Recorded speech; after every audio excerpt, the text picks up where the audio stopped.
2025. Let me have a proposer and a seconder. Chair, I propose. Thank you, Senator Mwenda Getayo. Chair, I second. Thank you, Senator Okongo Mogeni. Let's have a round of introductions, starting from members on my far right.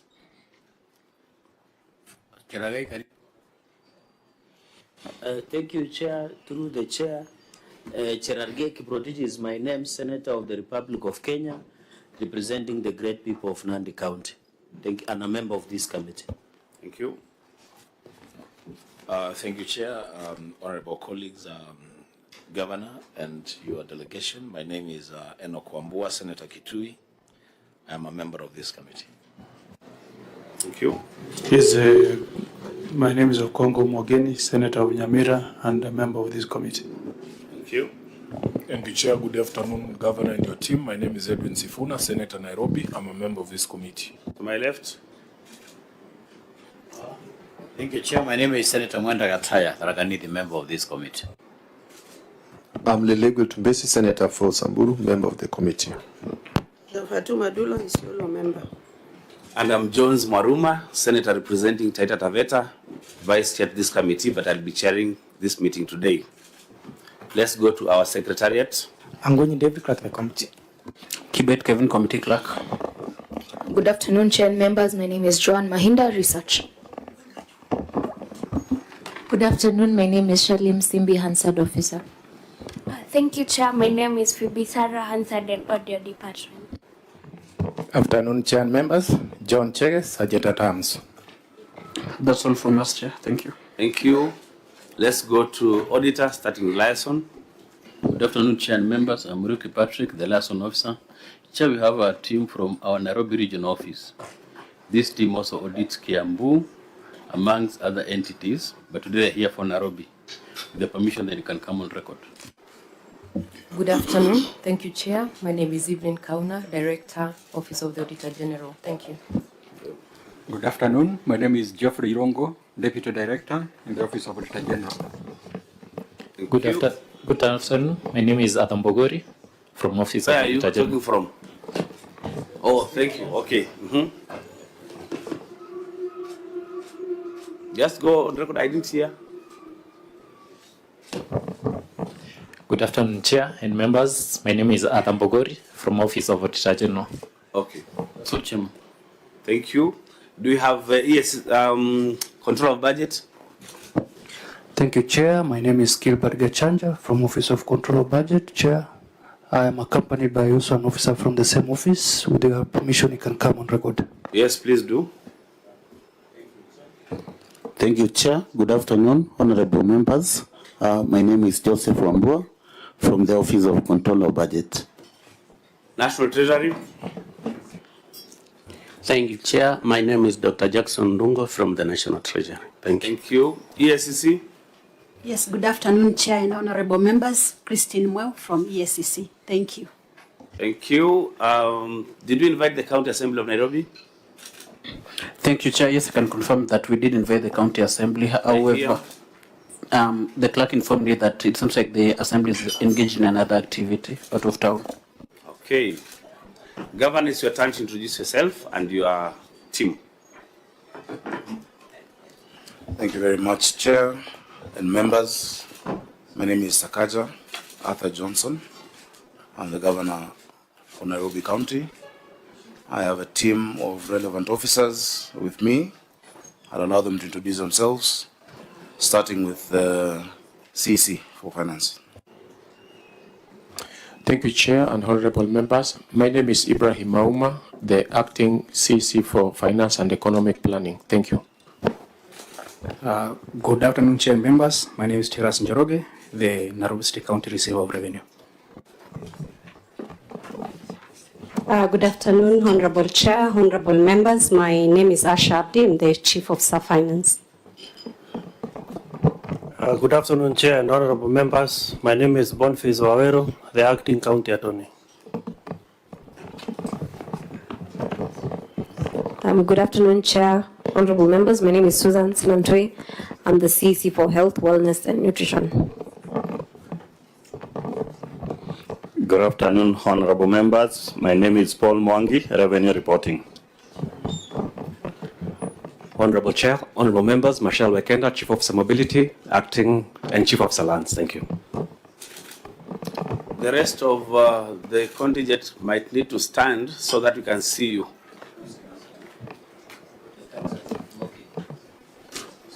Okay, they might need to stand all the same. All protocols observed. My name is Nicholas Paina, reporting Team Revenue Administration.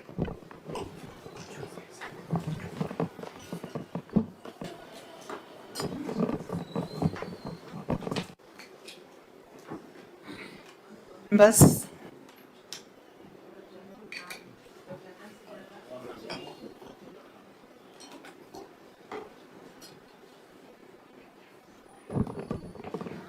good afternoon, honorable members. I'm Dr. Nancy Dalla, the chair of the Audit Committee in Nairobi County. Good afternoon, Chair, members. My name is Francis Njoroge, Internal Auditor Director. Through the Chair, good afternoon, members. My name is Job Mora, Head of Press. Good afternoon, Chair. Good afternoon, members. My name is Justin Muli, PA to Governor. Good afternoon, Chair and members. My name is Patrick Wanjohi, Director, Accounting Services. Good afternoon, Chair and members. My name is Bidan Degwa, Assistant Director, Accounting Services. Is that all, Governor? Okay, Clerk, please administer oath to the Governor.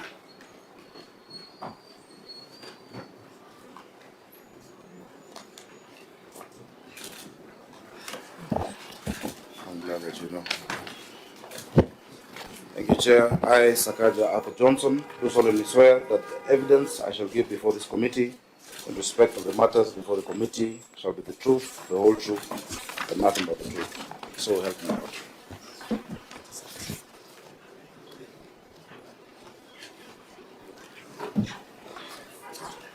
Mr. Chairman. Yeah, please also table the documents that shall rely on this engagement. Chair, you will bear with me. You can hear my voice is not how it normally is. It's okay. Mr. Chairman, sir, I hereby table the following documents before the committee. Number one, management responses and accompanying annexures on the report of the Auditor General on the County Executive of Nairobi City County for the year 2024-2025. Secondly, management responses and accompanying annexures on the report of the Auditor General on the receiver of revenue statements for the County Executive of Nairobi City County for the financial year 2024-2025. And Chair, management responses and accompanying annexures on the report of the Auditor General on the County Revenue Fund for the County Executive of Nairobi City County for the financial year 2024-2025, Chair. Thank you, Governor. Auditors, did you receive the documents in good time, and do you think we are ready to proceed? Yes, Chair, we did receive. Beautiful. Clerk, did you receive our documents in good time? Thank you, Chair. Yes, I can confirm that we did receive the documents in good time and we should be able to proceed. Beautiful. Governor.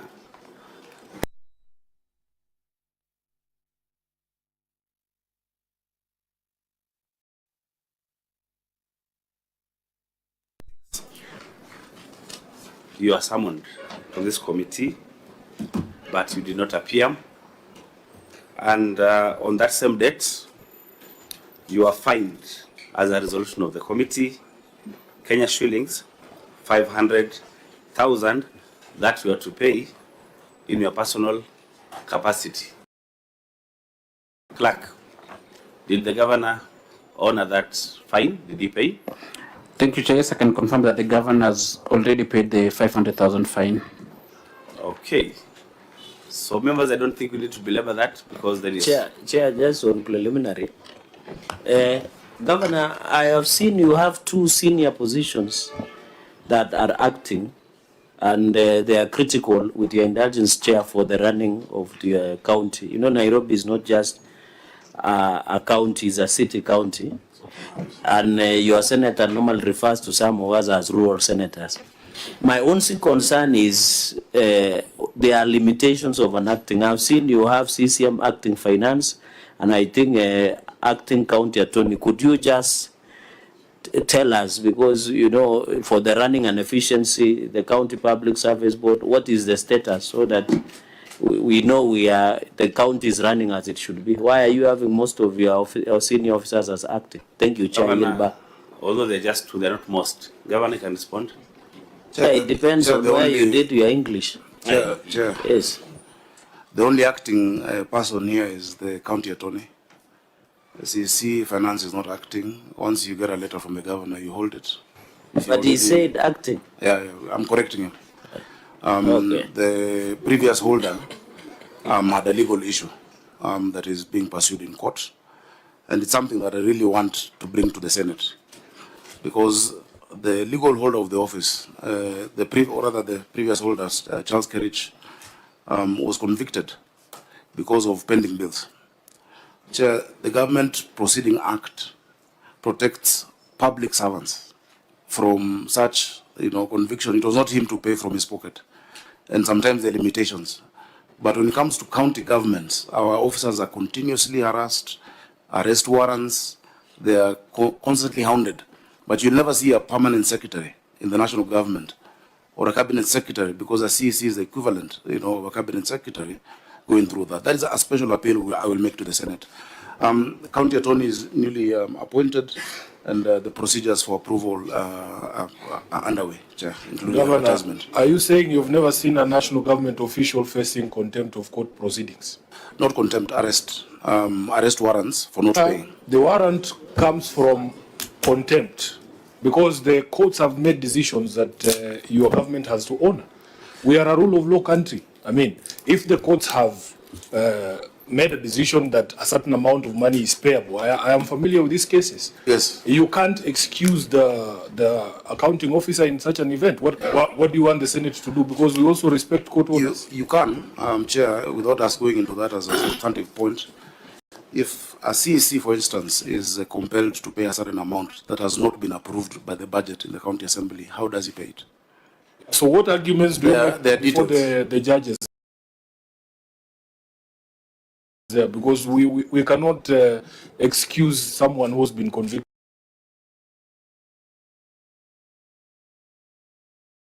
by a court. I have not asked you to excuse anyone. I am saying that the context within which county government officers are dealt with vis-a-vis their colleagues in the national government is something that I've been on both sides. Something that I've seen is it is not fair.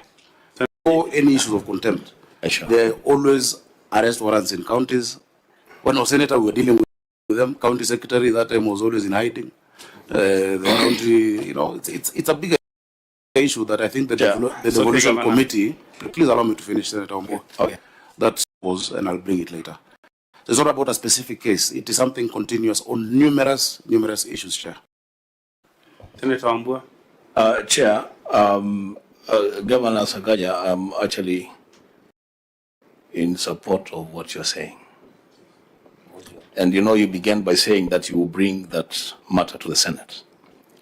We will sit back and wait for that matter to be brought. Because you know what, Chair?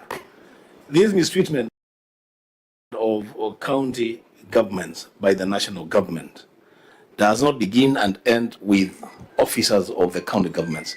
It also extends to allocation of resources from the treasury to county governments. So bring that matter, let's deal with it. Yeah, just as an exit point, Governor, just under 30 seconds, then the hypocrisy in your statement is you fired Kerridge based on that legal challenge. No, he's not been fired. He's not holding the position for now. But you have appointed somebody substantively. Chair, we have 10 CCs.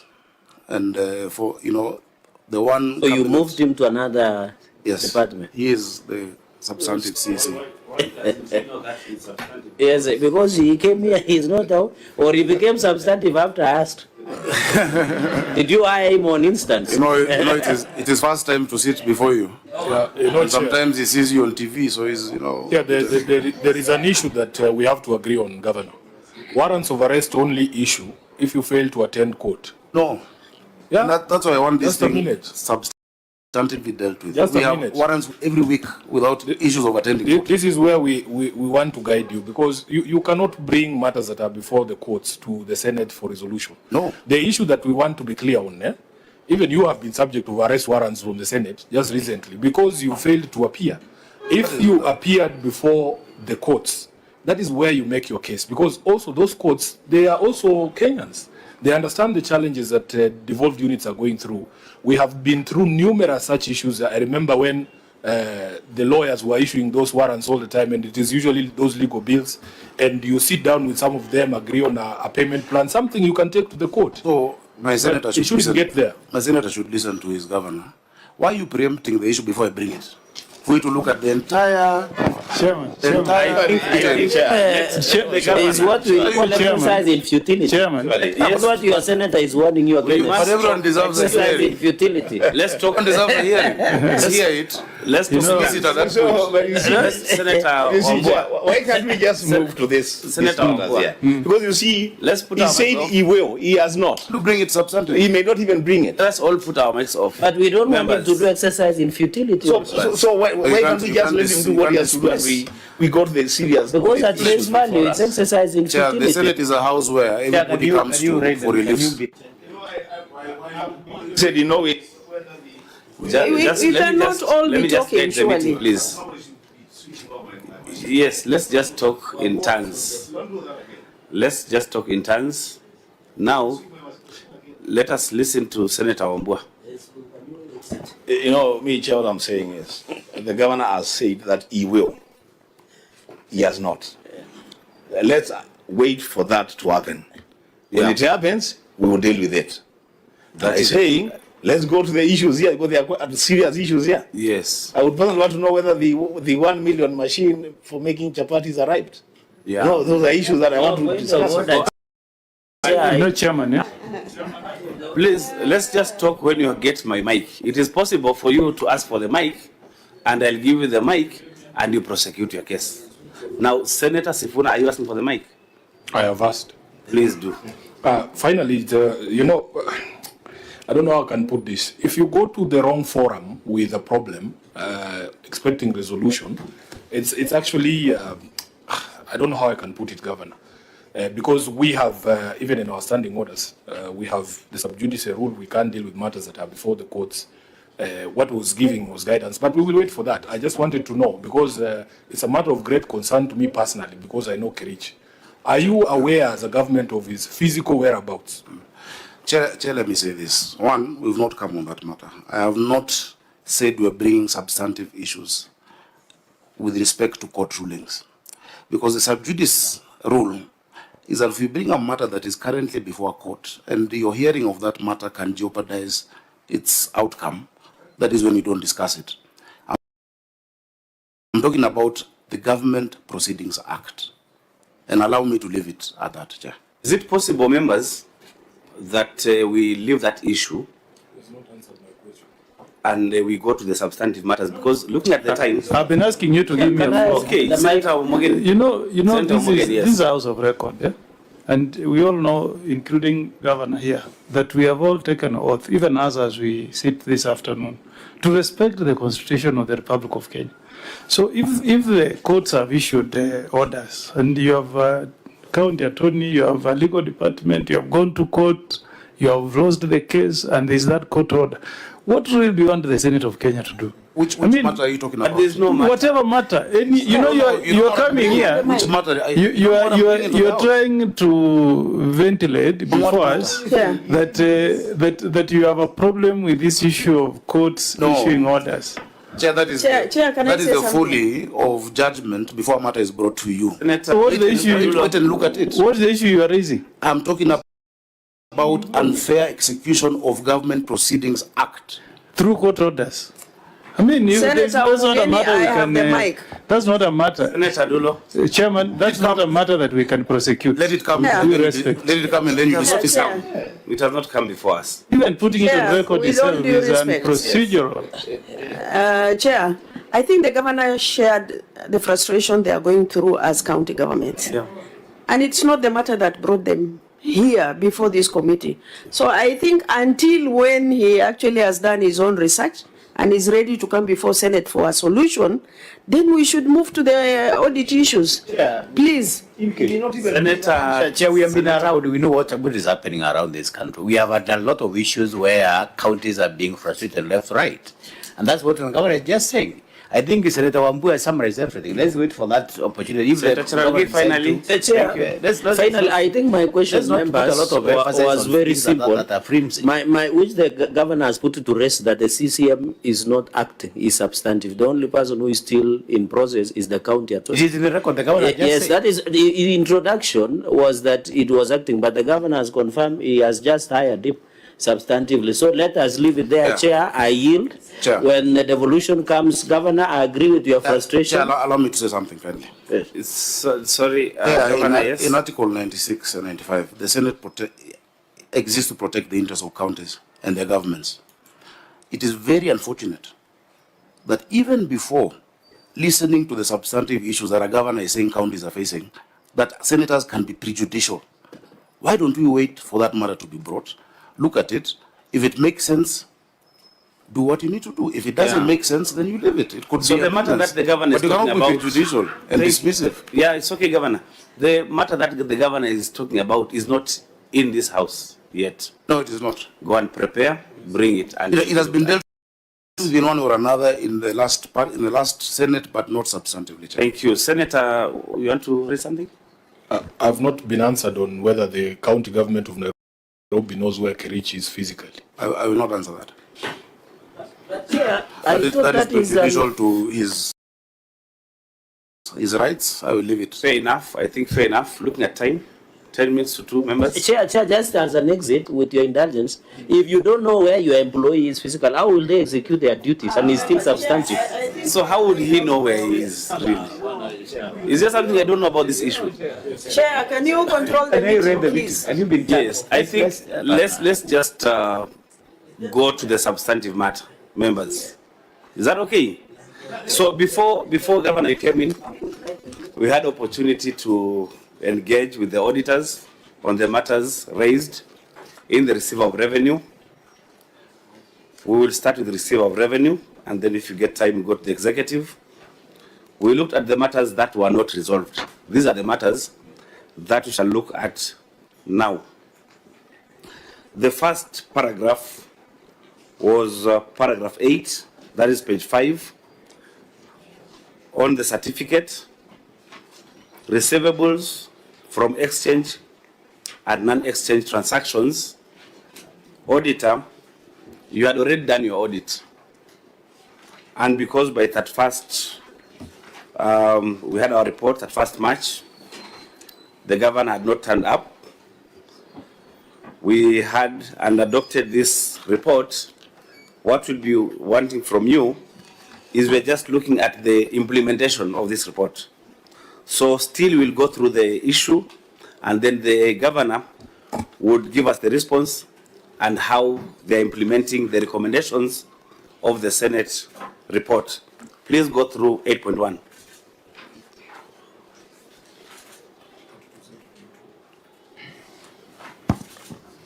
Thank you, Chair.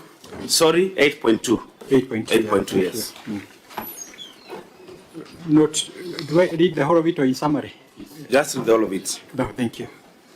Note 22 to the revenue statement reflect receivable from exchange transaction totaling to Kenya shilling 7,529,755,055. However, receivable totaling Kenya shillings 4,816,825,885, or 65% of the receivable have been outstanding for more than 3 years.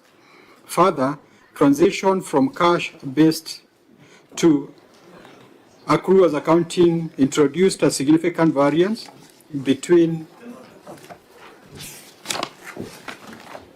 the audited prior year arrears balance and the current year's reported opening balances, which were not reconciled or supported with the determination, with documentation and explanation for downward adjustment. In the circumstances, the accuracy, completeness, and recoverability of the revenue of the receivable totaling to Kenya shillings 62 billion 769,430,875 could not be confirmed. Governor, please respond and point us to the page that you would be reading your response from.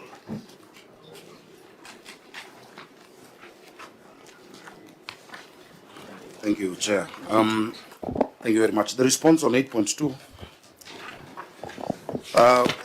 I will give the response here and also discuss the issue generally because it's a big issue that needs to be looked at holistically.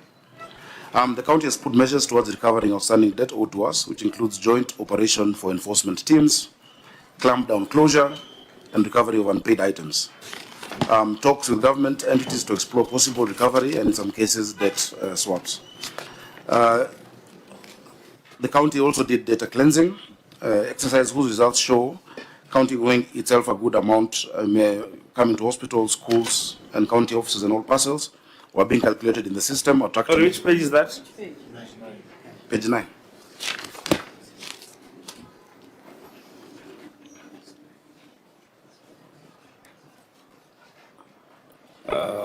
Is it labeled 9.3?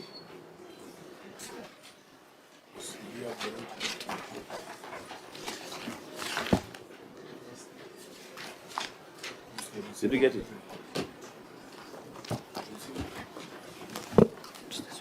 Okay. Go ahead. Go ahead, Governor. The same data had exempt properties being calculated in the system, and above all, the general interest and penalties had grown beyond the principles by far. Chair, we've attached a transitional statement and transitional reconciliation statement, which have been provided. Also, the report on the data cleansing activity. The corrective measures undertaken is a comprehensive data cleansing exercise on land rates and data records, exempt properties and unrecoverable balances identified and removed from active receivable balances. Enforcement teams were deployed to recover outstanding land rates and rent arrears. Demand notices, legal notices, bulk messages, and eviction notices in the case of house rents were issued to defaulters. And in Appendix 13.4, we've submitted samples of those. Debt recovery initiatives, including clampdowns, were initiated and are still ongoing. Detailed aging analysis and reconciliation schedules were prepared. Revenue collection strategies were enhanced to improve collection of arrears. Periodic review of outstanding balances is continuously done to identify long outstanding debts for appropriate action. Chair, in a nutshell, with accrual accounting now we must, put the receivables, what we expect to get from either accounts we have or parcels of land, because land rates and property taxes are indeed the highest revenue stream for the county of Nairobi. The variance is then what is not collected and what is outstanding in terms of defaulters. Now the defaulters, even after the cleanup, Chair, I think that amount of 63 billion is really the amount of money owed to Nairobi by its citizens and other entities, and mainly in form of land rates. The rents amount is not as high. It has come down, and it's because of a lot of measures that were put in place, including, unfortunately, evictions that had to be done, and such enforcement measures. Chair, if you look at the list of those who owe 63 billion, it's a huge list. And I'm happy even currently we are undertaking negotiation with the debt collector to now move to auction, because the people of Nairobi need services. They need garbage collected, they need medicine in hospitals. You need to serve this county. 63 billion out there is way too high. And the cost of running the capital is extremely high. It's a service county. Things need to be seen to be done. So that is what we're doing. Chair, you remember earlier I had brought up the issue of Rating Act and the need for certain regulations by the Cabinet Secretary. The issue of, what do you call it? sectional properties, how 1 acre in a certain area is paying the same as its neighbor with 70 apartments, which is not equitable. Now the common mwananchi is paying every day. The mama mboga is paying her 50 shillings or 20 shillings, but these landowners of the 175,000 parcels that we've now reconciled to are not paying their due to the city. So that is the long and short of it all. So in as much as we have improved on collection, Chair, that financial year in question, we collected 13.8 billion, 2024 and 25, which is a big improvement from where I found it. Those are land rates? No, that is in total. Of course, half of that is land rates and property-related taxes. Chair, we've increased revenue collection in Nairobi by 55%. But still, in as much as what we're collecting in Nairobi is more than 30 counties combined, it is not enough to serve the people of Nairobi. I shall rest there for now. Auditor, that was the query and that is the response from the management. Yes? I wanted to ask... Before you even do that, okay. We want to ask the auditor if that query was responded to well. If not, what is still outstanding? What is the outstanding, we can say, I think, is what is the current state out of that 62 billion? Because the concern was it has been outstanding for long. We think what is outstanding for more than 3 years.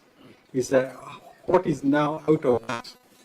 What is the current state in terms of what have you collected within that?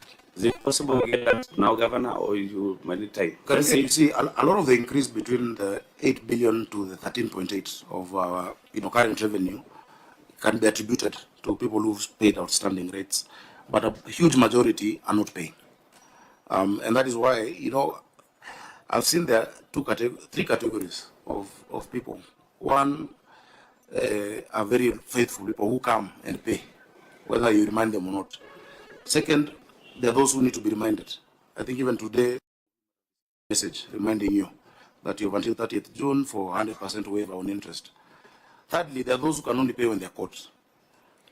Unless they are caught and there's legal action or there's an auctioneer in their property, they will not pay. And that is the biggest problem. But also there's a government. There's contribution in lieu of rates from national government entities that is still owing. And I'll get the exact number, I think it's 3.8. Yeah. Around 3.8 billion from government entities, including Parliament.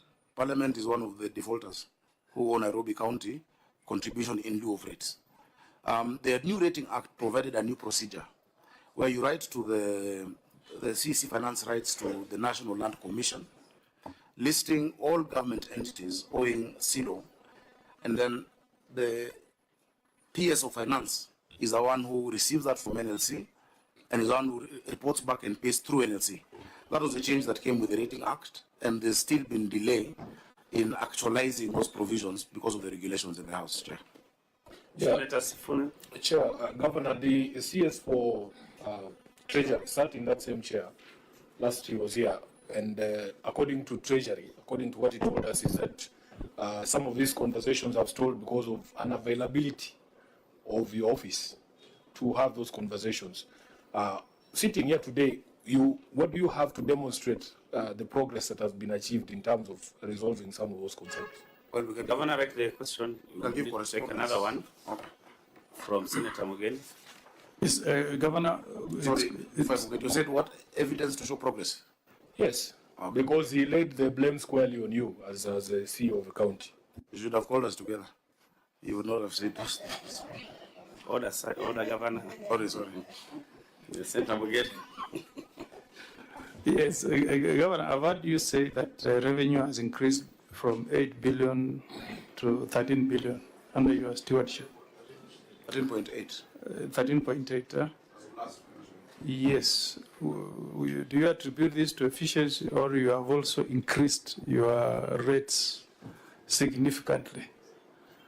What is the percentage you have increased the rates? Then number two, can you say that Nairobians are correspondingly receiving services to reflect this increased revenue from 8 to 13 billion. Personally, where I live, I've never seen garbage collection from the county government of Nairobi. Where do you live? In Nairobi.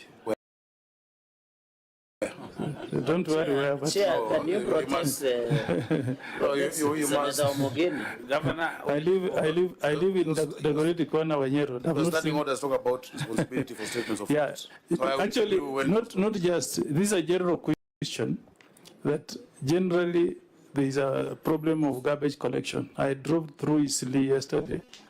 I actually took a video clip. I will send it to you. There are heaps of garbage in Isili. The same thing with our center here in Kamkunji. So I don't know why we are not seeing a clean Nairobi now that we have increased revenue to 13 billion. Senator, just write the questions you will answer. Senator Charge. Chair, and you must bring the governor to order. He waits to chance to answer. This thing of giving snippets while members are speaking doesn't look very neat. Governor, note this down. I have gone to corrective measures. There were teams that went out. There is the issue of comprehensive data cleansing. There is the issue of demand legal notices, debt recovery initiatives, total energy analysis. I've seen over 3 years in your report that you have given. That is more than 3 years, is almost 95.9% in terms of aging analysis that you have given. On all these 8 corrective measures, how much have you collected comparing what is still outstanding? And then finally, you have said your revenue collection has increased from 8 to 13 billion. But according to CRA, your revenue potential should be 63 billion. So what are you doing to actualize that? Because I know before this projection of revenue collection is the CRA and that potentiality of Nairobi should be much more, because there's that consistency in Nairobi city has never been achieved. So when you say there is improved efficiency of collection, then you still have this spending. And then finally, you had the CS Mbadi was here, the expert was here. We argued for some time about what national government should do. You have argued in your response that they could be debt swap. With that engagement, how much have you done debt swap with the national government, and how much are you agreeing on settling, as in terms of, I know national government owes you, you owe them. So where is the meeting point to ensure that, because bulk of this outstanding is bought by the national government as opposed. And on the issue of garbage collection, I don't know the efficiency, because even when you drive Wayaki Way and most of our estates, still a big problem in terms of garbage collection. Governor, you may respond now. Thank you, Chair. I'm very happy senators are making the same point I'm making, because that collection requires resources. It is a heavily logistical exercise. It's a very expensive exercise. Without these resources, you will definitely not see the kind of efficiency we deserve.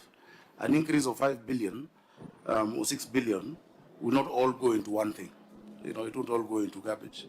The county provides medical services, roads, a lot of things, Chair, that you know, because you're the ones who look through our audits. Let me answer them in sequence, starting with my senator. The evidence to show progress in terms of what national government, or rather these measures that we're taking, is really correspondence between us. Correspondence to the NLC, we can provide the demands for those amounts, we can provide demands to national entities that we've actually written to, we can also provide. The issue that, if I get it right, that CS Mbadi was on about, and if I'm wrong, you can correct, was on pension debts. And the pension debts matter.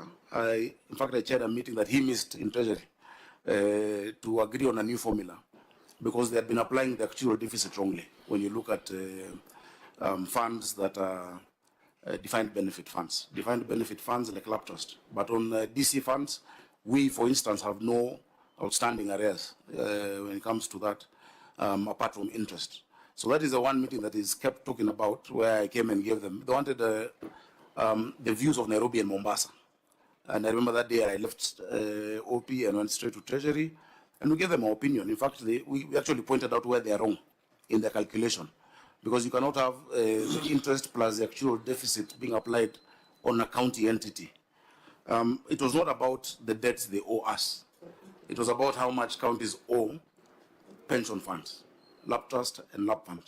And Chair will remember this is a matter I dealt with a lot when I was your chair of labor in this house, up until we passed the county government retirement scheme legislation.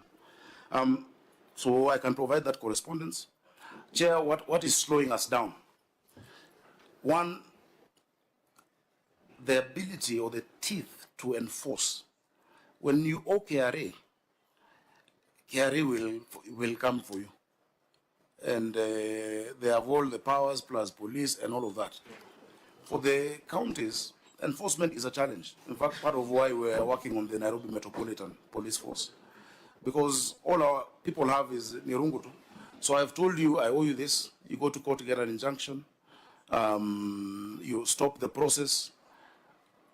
The section 19,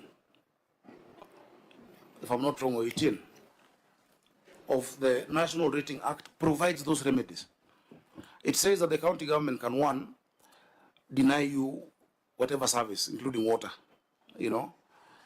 Two, can come and put an agency notice on your property. Three, can collect rent on your behalf in the case of a place that has rental income. Four, can auction. Now, what has been waiting for implementation or execution of that has been regulations, because the same law says the cabinet secretary shall prepare regulations for the enforcement of that. Before, what they used to be, under the Valuation for Rating Act of 1956, which, yes, that was in its 1956 law, was that you set a valuation court in the county, which we did. You get a magistrate to head the tribunal. Then those with disputes can be able to, question the disputes before producing a new valuation rule. Fortunately, and my senator, this progress, we're the only county that has been able to move to a new valuation rule, 2019 valuation rule.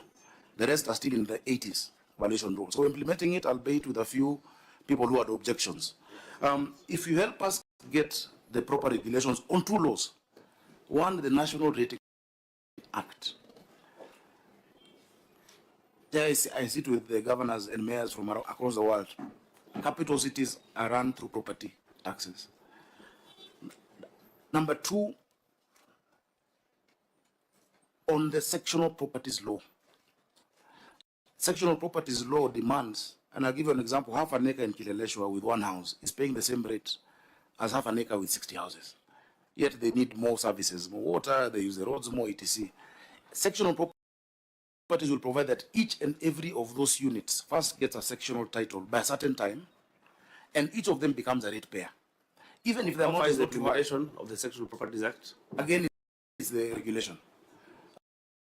We've done our regulations. We even did a draft that we shared with the CS that they can adopt, because we're the biggest beneficiary. We've done county regulations. So, Governor, that is a proper matter to bring before the Senate. And for your information, we have dealt with changes to the Statutory Instruments Act. We've passed, I think, three separate in this last delays in operationalization of laws, including failure and delays in passing of regulations. Thank you so much. Thank you. That will really help the city. Chair, Chair, I just wanted to ask the governor, since this matter has been in the books for the last 3 years, are you able to realize this collection? Because it cannot remain in your books forever. So if it's not possible, can you make proper justification on how you can get it off your books? If you are unable to do it, then you can bring it to the Senate. They can be able to help you to go through that. Chair, thank you. What my elder sister is not getting, the issue here is hundreds and thousands of people who owe the county rates and are not paying. Now, the only way to sort it out is when the county has the teeth and ability for those services you're saying, on Wanye Road, for garbage, it requires money. It requires resources. It requires equipment. We need to fix drainage in this city. It requires resources. So you're running a city of 7 million people with a 38 billion budget.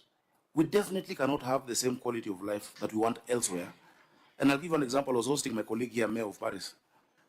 And I took her to see one of our projects. And she asked me, Sakati, how many people do you have? I said 7 million. She's like, oh, she has 2 million. Then she said, and that's Greater Paris. Then she asked me, what is your revenue? When I told her the amount, she was shocked. So what is your budget? I said, I converted it. I asked her what her budget is. It's the equivalent of 1.3 trillion Kenya shillings for the capital. We want that quality of life in Nairobi, but you don't want to pay for it.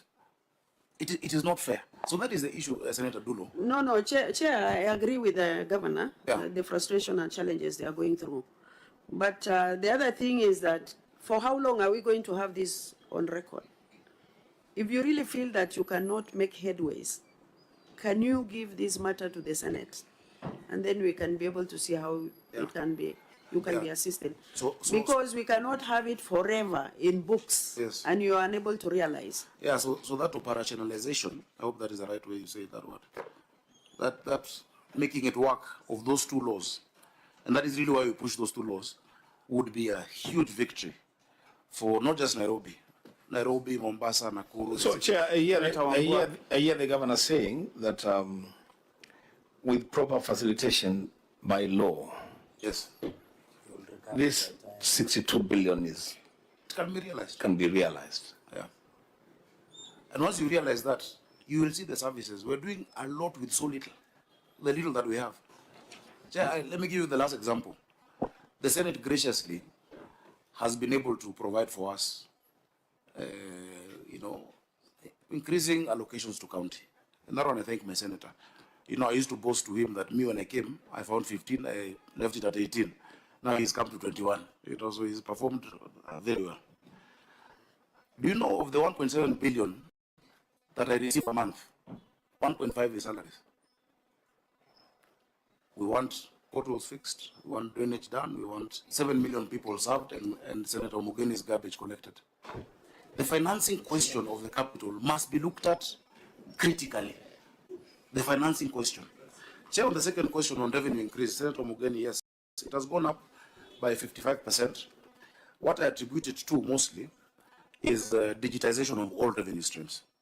The digitization of all revenue streams and having a no-cash policy has really helped the efficiency.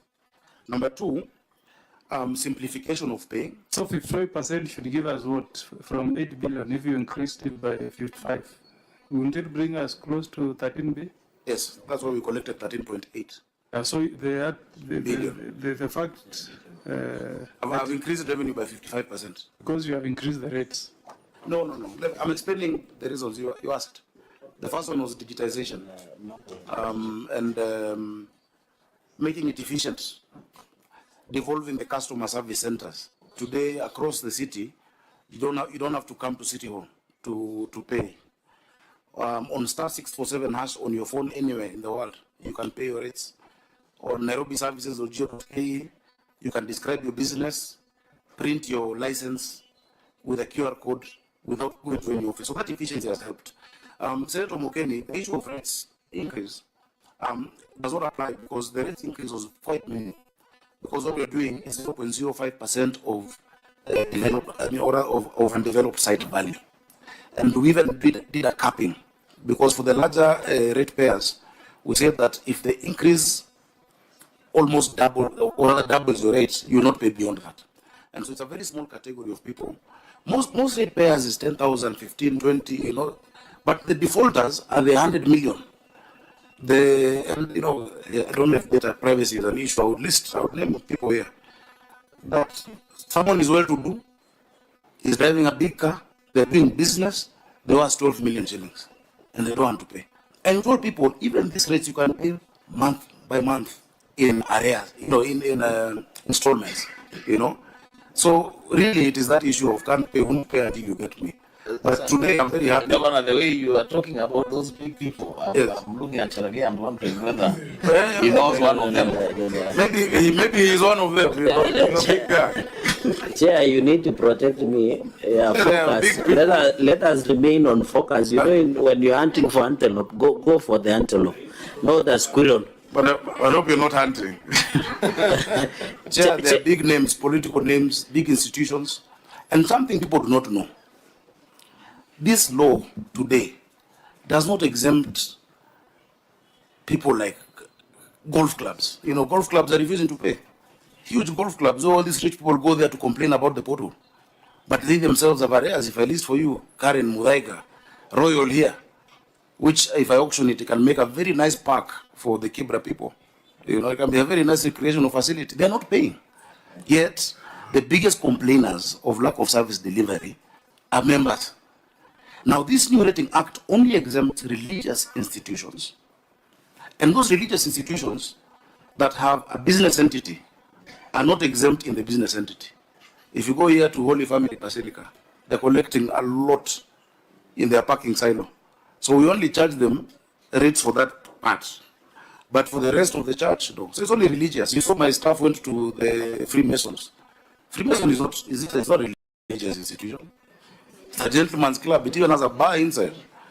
But you see, these are the people who are also the loudest. Do you say people who are going to church don't drink? All religious institutions are registered in Kenya through the Register of Societies, all of them. And so, people claiming those exemptions yet conducting business, you know, let's be fair. Senator Sifuna, you represent Mama Mboga, who comes early in the morning to Wakulima, and she's paying her 50 bob. But people you can't flog this horse further. No, we must. Can I just do follow-up? Swaps, Senator Cherage asked. I've not answered your last question. Yes, true. There's not been good progress. There's not been good progress. We've done numerous meetings. One example is, I explained yesterday in a different committee, Chair, how I was going to be very happy having moved Nairobi from 119 billion pending bills to 0, because what was going to happen, one, I've already reduced from 119 to 86. Now from the 86, the Supreme Court ruled that Nairobi County is owed for the Makasi garrison. It was ruled that it is ours. And we said the military must now start paying for it.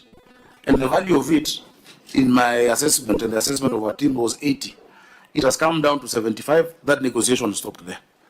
But if you press upon them to pay, as even to say to pay an additional 10 billion every year or 20, it will come to deliver services to the people. Because the court found that that is a property Nairobi bought for value from Kayole Estates. That time it was 40,000 pounds. So these are the things that can really help us be able to serve the people better. Chair, I'll leave it at that. Thank you. Chair, just follow up, because when we finish the issue of revenue, I think we'll be done. Chair, Governor, I sympathize with you with the issue of rating, and we have backed the statutory instrument.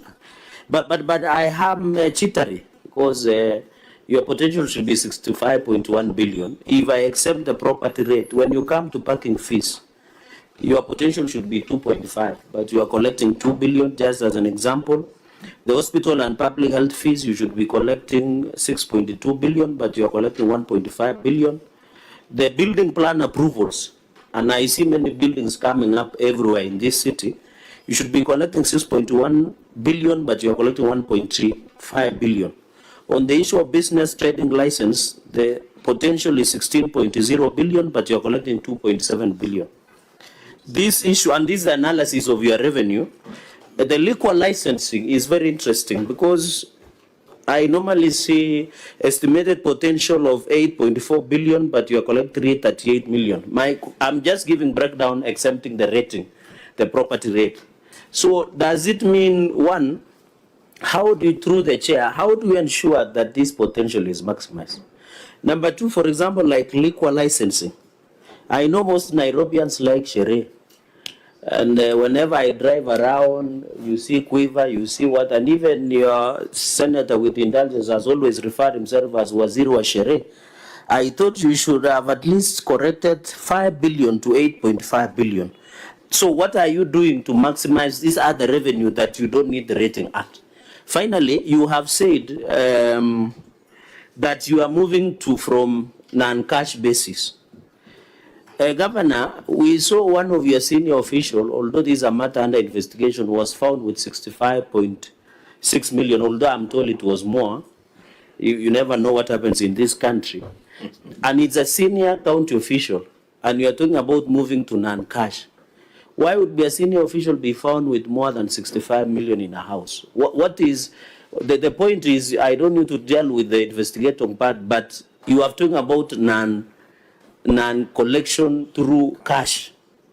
So my concern, if you find a senior official and you have said you are moving to cashless, then some of us doubt, considering finding 65 million with one person is very, very dangerous. Thank you, Chair. Let me deal with the substantive issues. Yes, the potential in those revenue streams that you have mentioned. I'm not going to agree with the figures because that was just an estimate, but it is high. But remember, you also need resources to collect resources. You know, you need to invest in equipment. You need, and especially for what we call the DCU, the debt collection unit. We are now getting into leasing to have more vehicles for those teams that go to the ground, and so the potential is there, but of course we also don't want to overtax Nairobians. We're not raising taxes. We've not raised for the last 2 or 3 cycles, but we're expanding where people can actually be able to pay. An example that counties have not explored well, I think, apart from Kisumu and maybe Lamu, if I'm not wrong, is what we call entertainment tax. I think Kwale, one of the coastal counties. You know, the constitution says that counties can levy business and property fees, and B, it says entertainment taxes. If an entertainment tax of whatever percentage is put on a lot of what you call entertainment, it is a potential for all counties to actually raise some money. And it can be collected even by KRA, you know, as a percentage as they collect their VAT, without overburdening Kenyans. Yes, Senator Gay, Nairobians love sherehe. There's been an increase in liquor, especially this financial year, again because of the same process. We now moved to liquor pay. Now, liquor pay is a system that is digital, that all of those who are applying to run this business are now using. They're very happy with it. You know, it's very hard to hear people you're regulating coming to say thank you for doing that. I think finally on the officer found with money, it is not revenue he was found with. I don't think it's being investigated. But in Nairobi, first, we don't condone that, and I condemned it completely. I suspended the officer immediately. We've seen cases of people being found with money from national government, from other counties before, whether it was bribes collected from people, etc. It is wrong, and prevent that. There's a space for personal culpability. You know, I saw the media, my friends here, trying to now run with it, saying Sakaja's officer found. Like, surely, how do I know what you have in a bucket in your house or under your bed? But is your officer? I have 19,000 officers. You know, they were right. Is your officer? But when someone else was found, KPA, they didn't say so and so's officer found with 500 million. You know, it is very unfair when but they ran the same headline. I hope you saw. Thank you. But the point I'm making is Chair, in defense of the media, yes, Secretary, because you know I'm also ascribed. So they even apologized to me. But you know. I'm sorry. For the 4-on-1, there is nothing wrong with them making reference to you because they also need familiarity, you know. No, they can say Nairobi County Government officer. The boss of Nairobi City officer is the boss is Sakaja. So a very close ally. I think we can close. But you have worked with him. Very close ally. Let's close. But some of us know you as such. Yes. Is your close friend. Senator, Chairman. Progress. Chairman, as we make progress, yes. Governor, I think you need to. I'm happy that you are condemning the officer who was found with money. You know, when you look at the projections on how much you should be making, and when you see an officer working with 65 million shillings, that should be an indicator there is a big leakage in terms of collecting of rates or revenue and the like. So you really need to, you can't blame the media. Of course, certainly there is a problem within your own administration. That there is that window of somebody working with 65 million shillings is an indicator that there is a problem. So I hope when you go back, you will fix that issue, that weakness in system that can enable an officer to walk around with 65 million shillings. Chair, Thank you. Chair, I don't know why the governor is complaining, because I don't know if he saw they were saying the same. When you don't show up to the committee, the people of Nairobi are saying go and get him from his house. Because they say you are my governor. Yeah, they say that I am unable to do oversight. In fact, even on this specific officer, the expectation was that I should know where all of the officers live and should be conducting periodic oversight visits. And now at home. So you shouldn't be complaining, because at the end of the day, the people expect that those of us in these positions do something about some of these things. So as we make progress, members, just Governor. Yes, sir. In the financial year 23-24, for land rates, you corrected 3.4 billion, but there was a huge leap. For the financial year 24-25, you collected 18.5 billion. Is it? No. Is that figure okay? No, that is one of the queries. That was a receivable of. That is a receivable of those who were in for land rates. For land rates. Okay. Those are people. In fact, those are the best, because these are people you know, isn't it? They have an account. You have invoiced them, but they have not paid. Okay. It is easy to enforce on those ones than those who you may not know. And what we're working on as well, and I really wish it would be faster, an API between us and the Ministry for Lands. Because sometimes you get a defaulter, and then they say, oh, I did a subdivision. And so they say, or the ownership changed.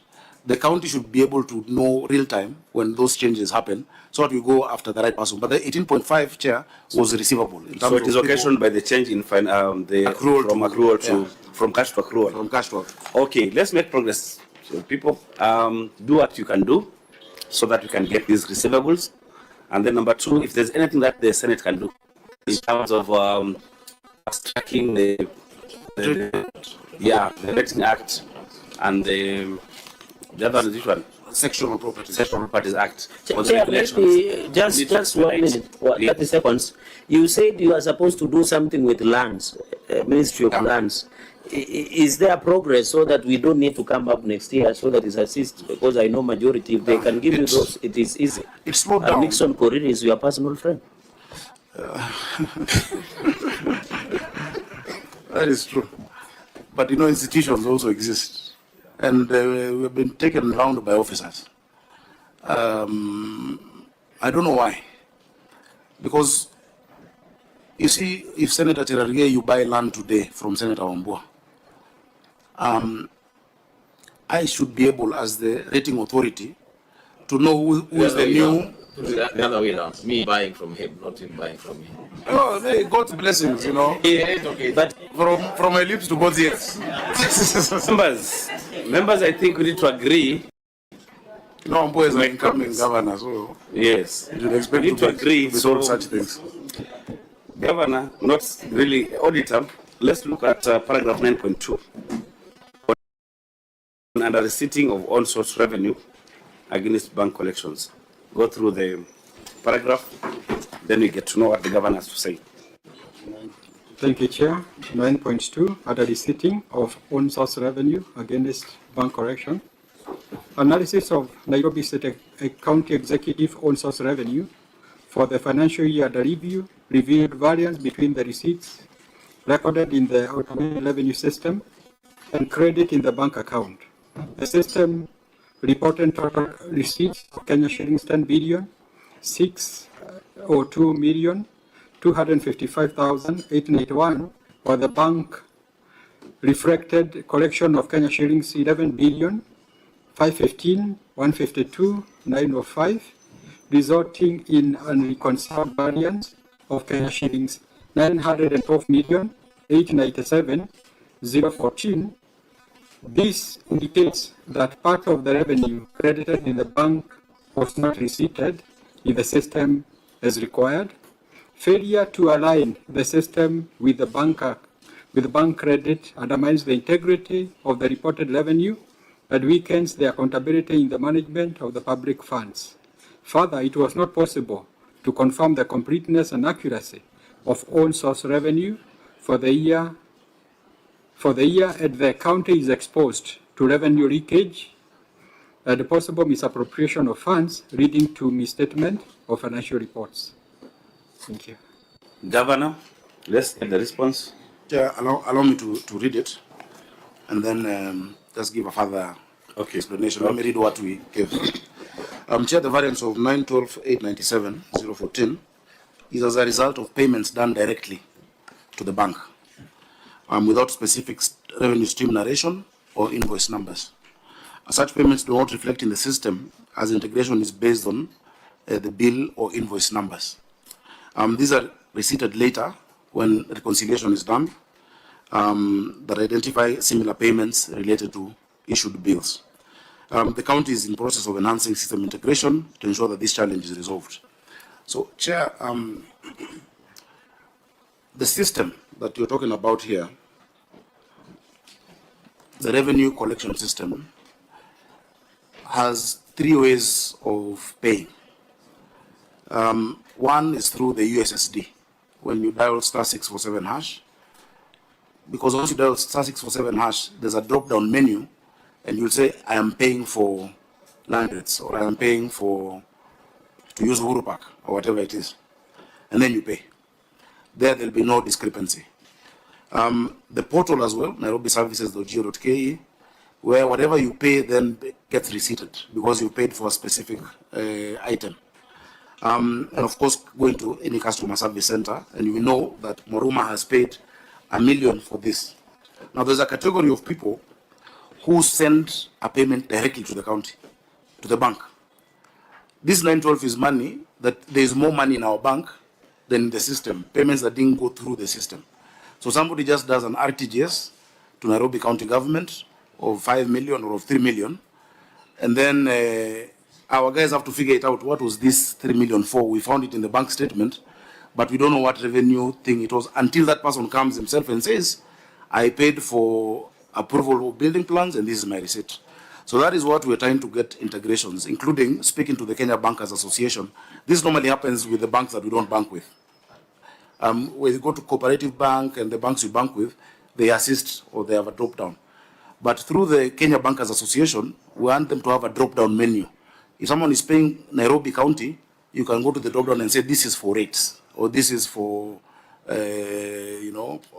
whatever it is. In fact, you'll see there's very small discrepancy in parking payments, for instance, because that one is direct. You have not been invoiced. It's *647. You pay, and there's no discrepancy. So this 912 is attributed to that, but it is not money that has leaked away from the county. It is more money that has come than what the system has reported because of people paying directly to our banks. Okay, Governor. I hope you understand. Point us to Appendix 9.1 in your documents. Yeah. 9.1. I don't seem to be having it. You have it? Yes, it's there. It's not labeled 9.1. Even as you look at the appendix, auditor, there was more money in the bank than in the system. Is this a reconciliation issue or does it point to loss of funds? Do you think the response has answered that question? Thank you, Chair. What the management provided in soft copy is the revenue for the total 11. What is outstanding, our concern also is the reconciliation to support these reconciliation 912. The variance between the two, because we need to ascertain the accuracy of the 912 million.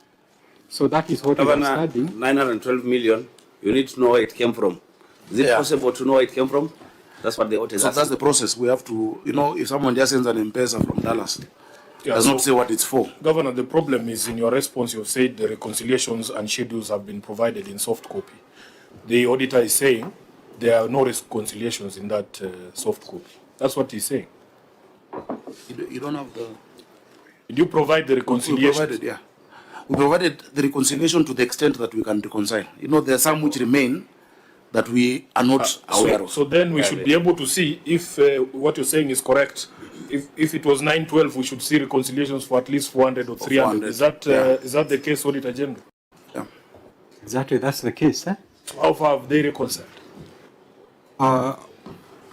Because they were now addressing this specific, trying to they only provided the total revenue. The total revenue. You are losing us. Discrepancy. You are losing us. The governor is saying he has provided reconciliations to a certain extent. That's what we want to know, so that we know what reconciliations are outstanding, the amount involved. That one we don't have for this, but specific. Maybe So, they can Governor, be we able don't to have that reconciliation. We have done it, and we'll provide it again. We'll provide it. So how much has been reconciled? You know, they need the reconciliation for the entire amount. For all of it? For the So there's a reconciliation for the 900. But what happens is a small amount left, we'll get the specific, is then reported as other incomes. That is what we want to give. And Chair, by the way, what would be really bad is if the system has more money than the bank. Yeah. That if there's 912, the system and the bank is missing 912, that's a leakage. This is extra in the bank than what was in the system. So just provide the detail to where we got. Of course, you'll not be able to determine all of it until somebody, for instance, until I come to your house and say you didn't pay rent. They'll say, no, this M-Pesa on this date was the actual rent payment. Then we reconcile. So Auditor, because members, because you don't have that reconciliation, is it possible you keep it in view in your next audit? Yeah, in your next audit. Maybe 2 weeks you provide that document to the auditors for whatever you've been able to reconcile. 14 days. That's okay. You want to ask something, Dr. Legwe? Governor, for how long will you rely on manual extraction of bank balances to reconcile your statements? What do you mean by manual extraction? Your system does not reconcile. It does. It doesn't. It does. The system I know does. It does. The auditor has pointed out that, however, the system lacks full functionality to generate accurate, comprehensive, and reliable revenue reports. Consequently, the county relies on manual extraction and analysis of revenue from bank statements. No. Maybe let me ask the receiver of revenue to explain. Tell us. He's also an ICT guy. Thank you, Chair. I think the difference that the auditor is pointing out to is the same 912, because if it did not have the proper narration, the system will not be able to recognize it. But once it has the proper narration, then the system is able to recognize it. So that is a variance that is there. And that's why His Excellency says that we are also engaging the bankers associations for us to be able to have the payments come in a manner that is recognizable by the system. Because remember, Chair, every single day there are thousands of people. Sorry, on a point of procedure. Yes, Senator. Since we have, and the rules of Parliament are very clear, since we don't have that document here, Yeah. why we discuss? We are engaging Why the don't document we that is not there. rest the matter as stop, Yes. then give further direction, because we are shooting in the dark. That is what I had proposed. Yes. Before Dr. Lego said he wants to ask. I didn't know he's asking about the same thing. Why don't we then go to 9.3? 9.3 auditor. 9. No, revenue calculation. 9.4. 9.3 is addressed. Sorry, 9.4. let's go to 9.4. Thank you, Chair. Unauthorized revenue reversal. Audit established that 2 commercial banks contracted by the Nairobi City County reversed a total amount of Kenya shillings 2,224,474 from the revenue correction at source without prior authorization from the county treasury or legal basis. These reversals were not backed by formal referred policy or disclosed or approved by the county budget execution framework, allowing revenue correction agent to reverse funds directly from the revenue account without legal authority or treasury approval amounts to spending at source, exposing the county to financial mismanagement and loss of public funds. In the circumstances, the accuracy, regularity and completeness of the revenue correction totaling to 28,869,000,874,594 could not be confirmed. Okay, Governor. Chair, there's an answer. Let me read it first, then I explain.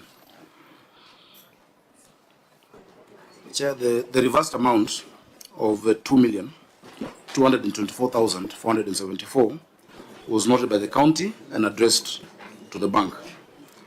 The standard operating procedures indicate the bank should seek approval anytime there is a reversal. Anytime there's an error made by the bank or the client, a standard reversal form is filled and approved by either the bank manager, if the error is originating from the bank, or the Director of Revenue Administration, if the error is originating from the client. Then an approval is granted through the same form. So what we've attached is letters to banks stopping unauthorized revenue reversals and an extract of bank statements showing revenue reversals of 2.2 million, 24,474. Corrective measures undertaken, SOPs for revenue reversals were reinforced and they're operational currently in the county. Banks were formally instructed to seek approval before effecting reversals. And this also should include M-Pesa and mobile money providers. Standard reversal forms requiring authorization by responsible officers were introduced. I don't think should I expound more? It's a small, it's not an insignificant amount. Yeah. Out of 13.8 billion, this is 0.016%. But it is normally when an error has been made, you want to pay 1,100, you pay 1,300. And so you ask for that to be reversed. Or sometimes the person filling the RTGS in a bank makes an error. And I agree, by the way, legally, anything coming out of CRF without having gone through the controller is like spending at source, even though they've made a mistake. So we need, advice how to treat that. When a Kenyan makes a mistake in the M-Pesa and sends us 25,000 instead of 2,500, then applies for reversal from Safaricom, and Safaricom okays it. Because also we are paid through a pay bill number for M-Pesa 6060047. So that is the challenge that this is trying to look at. Auditor can advise us how to address it. I think whatever Governor has explained is okay, the action you have taken. What we did not get is the evidence it has been reversed. I think the supporting that it has not been reversed. There is a communication to the bank between the two entities, but no evidence of reversal is what is lacking. So do we mark that issue as addressed? Yes, we can follow up during the current year audit to provide Let's the keep evidence it in of the view. reversal. Okay. Yes. Thank you. Just keep it in view. Now, members, I want us to go to report on lawfulness and effectiveness in the use of public resources. And the first issue we can look at under this category is paragraph 6, non-compliance with legal requirement to conduct data protection impact assessment. Okay. Let's go to, let's just look at 10. Let's go to 10, auditor. Let's go to 10, that is irregular engagement of Nairobi Pay vendor. Let's look at that one. Thank you, Chair. Irregular engagement of Nairobi Pay vendor. During the year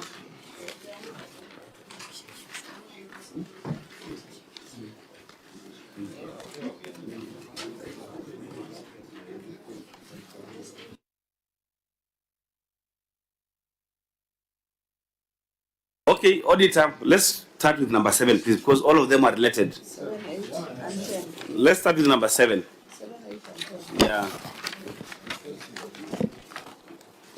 Thank you, Chair. Outsourcing of SaaS and maintenance of Nairobi Pay desk. The certificate, page 12. Oh, page 12. Outsourcing of SaaS and maintenance for Nairobi Pay despite county ownership. Audit established that in December 2024, Nairobi City County Executive entered into a contract with a service provider to provide software as a service, that is SaaS, for the Nairobi Pay Revenue System at a cost of 4% of all revenue collected. The contract also grants the service provider responsibility for the Auditor, are we reading the same document? Yes. What is the percentage on your document? 4.5%. You said 4%. Oh, sorry, 4.5. Oh, sorry. Thank you.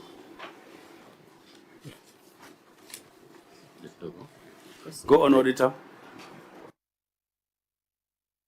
Thank you. Let me repeat, sorry.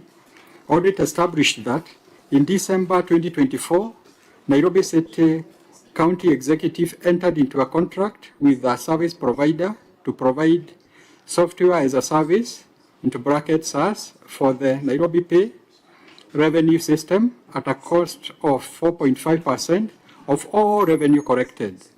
The contract also grants the service provider responsibility for the system support and maintenance. However, audit review confirmed that Nairobi Pay is already owned by the county, raising concern over the justification for outsourcing its hosting and management function. Based on the county average revenue collection of Kenya shillings 1 billion per month, the estimated cost payable to the service provider under this arrangement amount to Kenya shillings 540 billion annually. Over the 5 years, the 540 million annually. Senator Ambua. He's saying 540 billion. Sorry, 540 million. 540 million annually. Over the 5 years contract period, the total estimated cost payable to the service provider amounts to Kenya shillings 2.7 billion. No evidence was provided of cost-benefit analysis, technical limitation, or capacity constraint that would necessitate the outsourcing. In addition, no competitive procurement documents were provided, and the service agreement lacked clear justification for relinquishing operational control over the county-owned system. In the circumstances, the outsourcing SaaS and maintenance of the system. Members, we are proposing we do all the paragraphs because they seem related up to 10. Then we ask questions.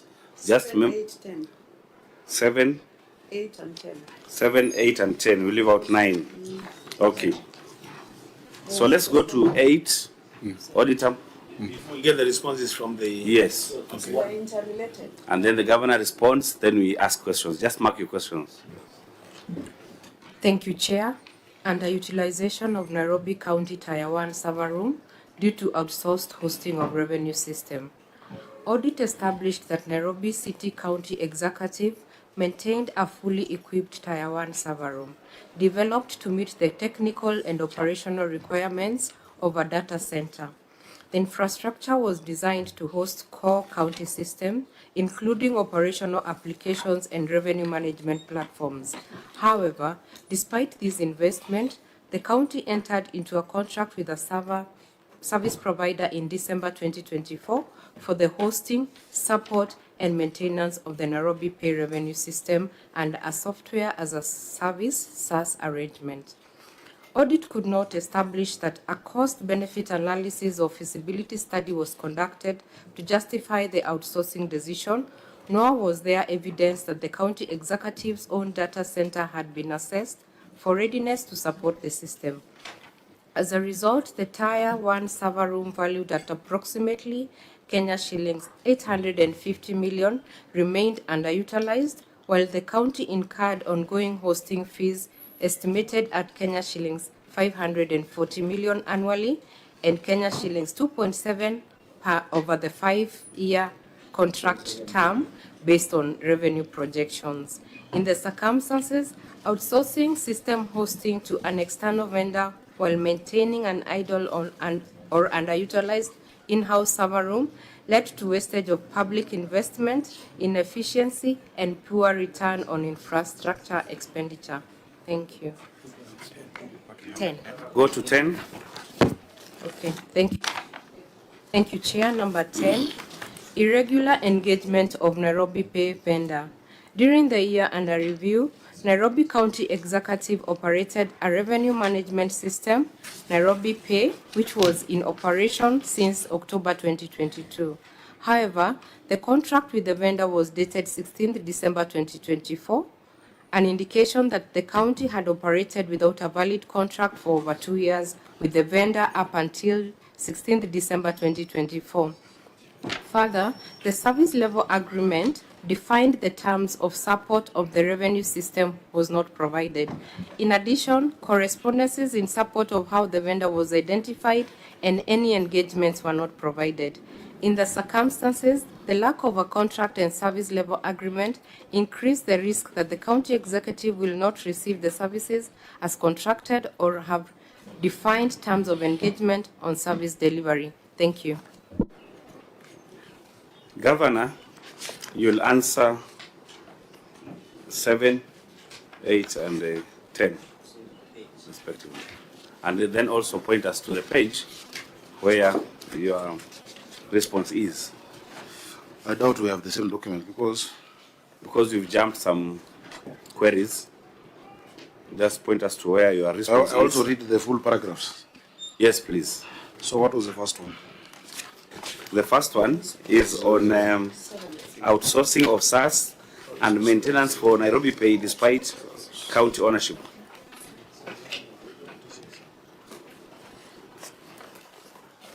Okay, Chair, and I've explained this many times in this house.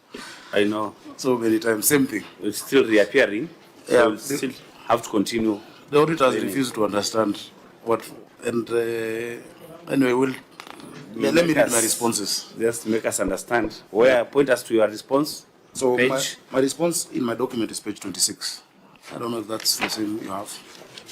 Would we be having different documents? I hope 26. Okay. Yes, 26. The system was developed by multi-sectoral efforts from the national government and was first adopted in Nairobi City County in 2021 with support by the national government. The development of the system was to be utilized across all counties in Kenya as a shared platform service in a bid to improve the efficiency of collection, mapping, and allocation of on-source revenue, OSR. Article 189 of the Constitution mandates cooperation between national and county governments. Upon exit of the national government, Nairobi County, this is not right, didn't acquire, but we entered a contract with Konza Technopolis Development Authority. This is the one in 2024. KOTDA is a state corporation under the ministry, so acquisition was necessary to continue to provide it as software as a service, maintenance, support, and enhancement at 4.5% of all revenues collected. We've attached negotiation agreement meetings. We did it as government to government, which determined that 4.5% fees would be sufficient. And it's not just hosting, it is public web portal, the apps, Microsoft Dynamics, compliance and enforcement app, Power BI, dashboards, Nairobi Plan, submodule for building approvals and everything related to the built environment, GIS system, and constant maintenance. The charge was within the range of previous contracts entered by the county with previous outsourced revenue collection service providers. The technical support framework has been provided, and that's what preceded the contracting of Konza through the Ministry of ICT, through Konza, to provide it as software as a service. Corrective measures undertaken is that we entered the technical support framework with Konza Technopolis Development Authority. Support arrangements for Nairobi Pay maintenance, enhancement, and hosting were formalized. The county strengthened oversight of outsourced service provision. Negotiation agreements defining scope of services and responsibilities were documented. Of course, plans to strengthen internal ICT capacity and infrastructure were initiated, including hiring of people and both hardware and software, strengthening. Monitoring mechanisms for vendor performance and service delivery were enhanced through project implementation committee. The second one, The second one is It's page 29. Yeah, 20. It's at the end of 28. The second one is duplication, Duplication of. I think, Chair, in the responses, just take one question at a time so that we don't have to be flipping back and forth. Okay, let's see. Auditor, how is that response for that particular query? Do you think the executive answers that question? Is there anything outstanding? I think what we may need is the clarification, the cost benefit, because the county is spending 540 million.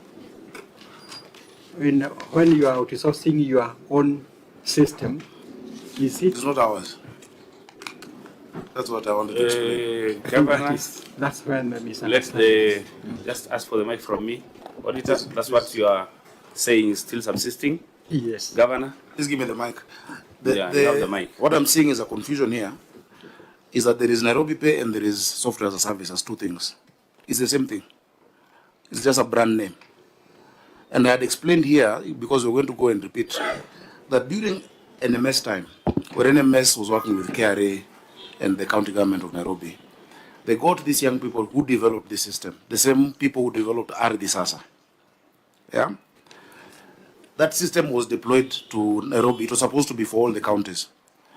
When I got into office, I looked at the system because, you know, when a new governor comes into office, the first people you meet, apart from pending bills, is people who have a system for revenue, private vendors.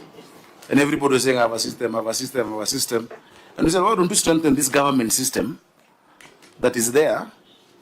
And initially we said, let's strengthen and own it as a county.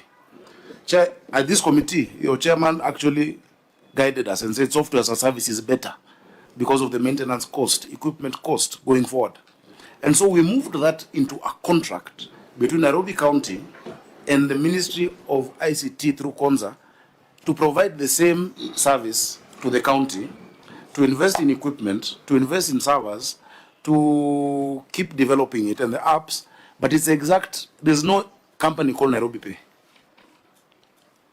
There is no company that is different that's providing the software as a service. It is the same arrangement, which for me is, I've seen it's very extremely efficient. So I'm not looking, you can look at we're spending 540 million, but you can also look at they're bringing 13.8 billion. It has been efficient, it has raised more revenue than any other system before.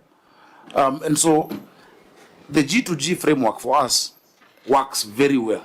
Yes, there are challenges here and there, as with any other system. Seasons of challenges, sometimes there are downtimes, sometimes the problem is internet related, which is not, they're not the provider. But it's a system that with many iterations, that's why you have iOS 9.1, 9.2, 9.3, there's always bug fixes, there's always adjustments, and it keeps getting... As you answer, Governor, you need to give us evidence of the cost-benefit analysis, technical limitations, capacity constraints that the auditor is specifically asking for. Cost-benefit analysis. Chair, if I may, because... yes, so that you take all. Yeah. Yes. You see, Governor, this confusion has been brought about by none other than you, because you have appeared before this committee before and swore sitting there that Nairobi owns the system. Yes, they're giving I remember. Yeah. So let's go slowly, because the confusion has been caused by you. You have sat in that same chair. I remember it vividly. You said we own the system. The people of Nairobi are not going to pay anything else, and so on and so forth. So when that situation changes, you are the one causing that confusion. In your response there, I know you've tried to edit it. When did government exit? For why? You have said upon exit there, the national government, when did they exit? And for what reason? Number one. Exit of NMS. I'm reading your response at page 26. The confusion is coming from your end. It is not from us. So you are saying Nairobi County acquired the system. As a service. That is what is missing. No, let's go slowly, because I'm reading your text. Yes. The words you are saying now I don't see them on my... When I read it, I said it's an error.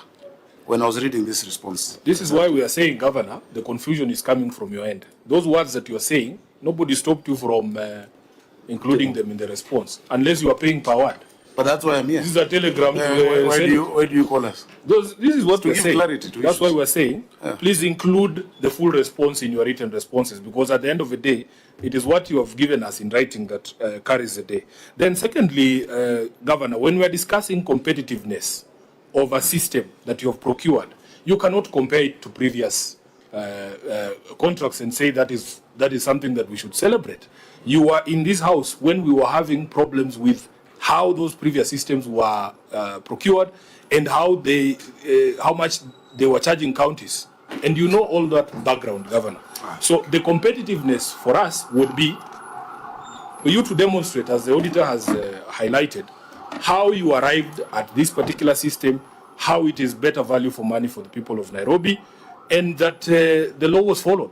So comparing it to previous problematic service providers is not the answer. And lastly, Chair, the expectation would be, because this is a story we have had in other so-called G2G arrangements. I don't want to go there because Cherargei's sugar will spike. But we have been told that the benefits of these G2G arrangements is that you get better rates. How are we getting commercial rates from a system that we developed with our taxpayer money? Because if it's government that developed this, it is our money. We would expect then that they would be doing at least half of what the commercial vendors are doing. So what is the cost benefit for the people of Nairobi really? Take also for Senator Cherargei. Chair, thank you. I just want to, Governor, we have on this matter for long. Yes. And I remember even your county assembly tried to investigate similar issues, although the reports disappeared. My only concern is on this. I'll just do basic. You have said this system was developed together with the government. So as of today, one, who owns this system? Number two, in this arrangement, because I can see there is a 5-year contract, is it in place that we are paying 2.7 billion? Which is amounts annually, you are paying 540 million annually. Now my question would be, where is that contract? And who did you sign contract with? That will be number 2 question. Number 3, they are saying if there is no contractual obligation, there was no competitive procurement documents and service level agreement on the issue of this county-owned control. So that will be my 3rd question. So, sorry, what is the 3rd question? The 3rd question is on the aspect of, I'm reading the certificate of the OAG. Yeah. Yes, the OAG is saying no competitive procurement documents were provided. So we need to know where these documents, because I'm just going through. And finally, on the cost-benefit analysis, because if you are paying in 5 years 2.7 billion, that's like money we give to Elgeyo Marakwet County or Lamu or even Taita Tavera is a lot of billions of shillings. So the point comes back. In 5 years? In 2 years. This is in 2 years, according to the... In 5 years, sorry. 5 years. Thank you for that. The 5-year contract period. So this one, this justification of payment of 2.7 billion, if you tell us who owns and you can prove who owns this, then we'll rest our matter there. Can take Senator Fatima Dulos also? Chair, I don't want to be repetitive, but Governor, I can see you are very far. Maybe you are reading something.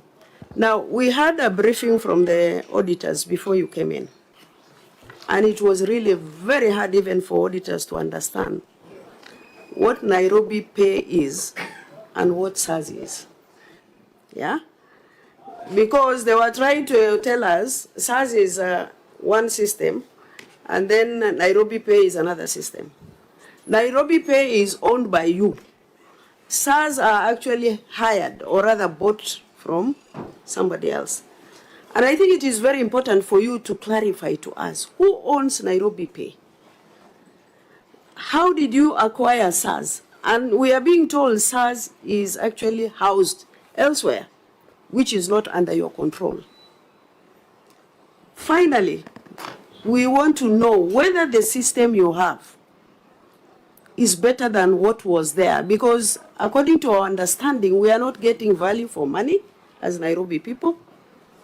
And number two, the system might not be better than what was there before. So that is what I wanted to raise. Thank you. Let's take Senator Omboas, then you can respond. Chairman, will be very quick.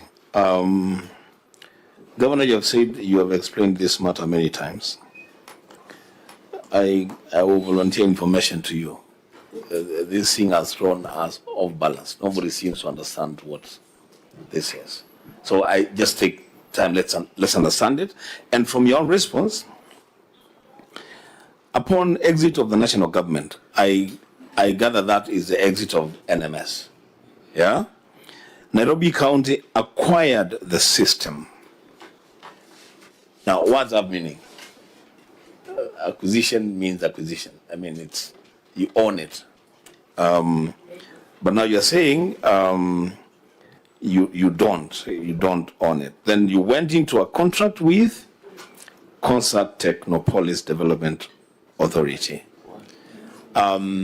What necessitated that arrangement, and how is it structured? How is that an arrangement with KOTDA structured? What necessitated it, and where are we? I thank you, Chair. Yeah, Governor, I've also tried to understand this, because in that last statement, which again you've withdrawn the word acquisition, you are saying acquisition was necessary to continue to provide SaaS, maintenance, support, and enhancement at 4.5% of all the revenues collected. Now that you didn't acquire it, as you say, is that service still there, or what is the exact situation now? Please try to explain to us. Thank you. Chair, acquisition you acquire as a service. That is what is missing there. Software as a service. Now let me explain slowly. There is no Nairobi Pay and the software as a service as two different things. It is one.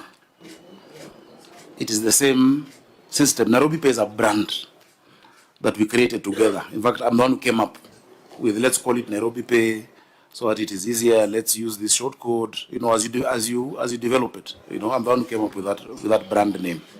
My senator, when I first came, the discussion with the government at that time was to hand it over so that we own it fully. That is what they wanted us to do. We ended up not agreeing.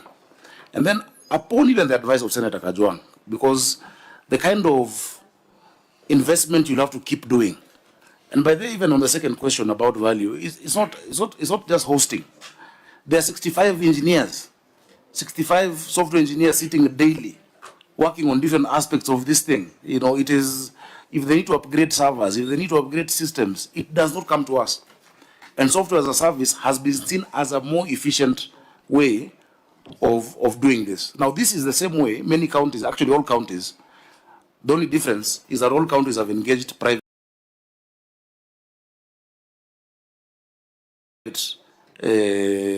vendors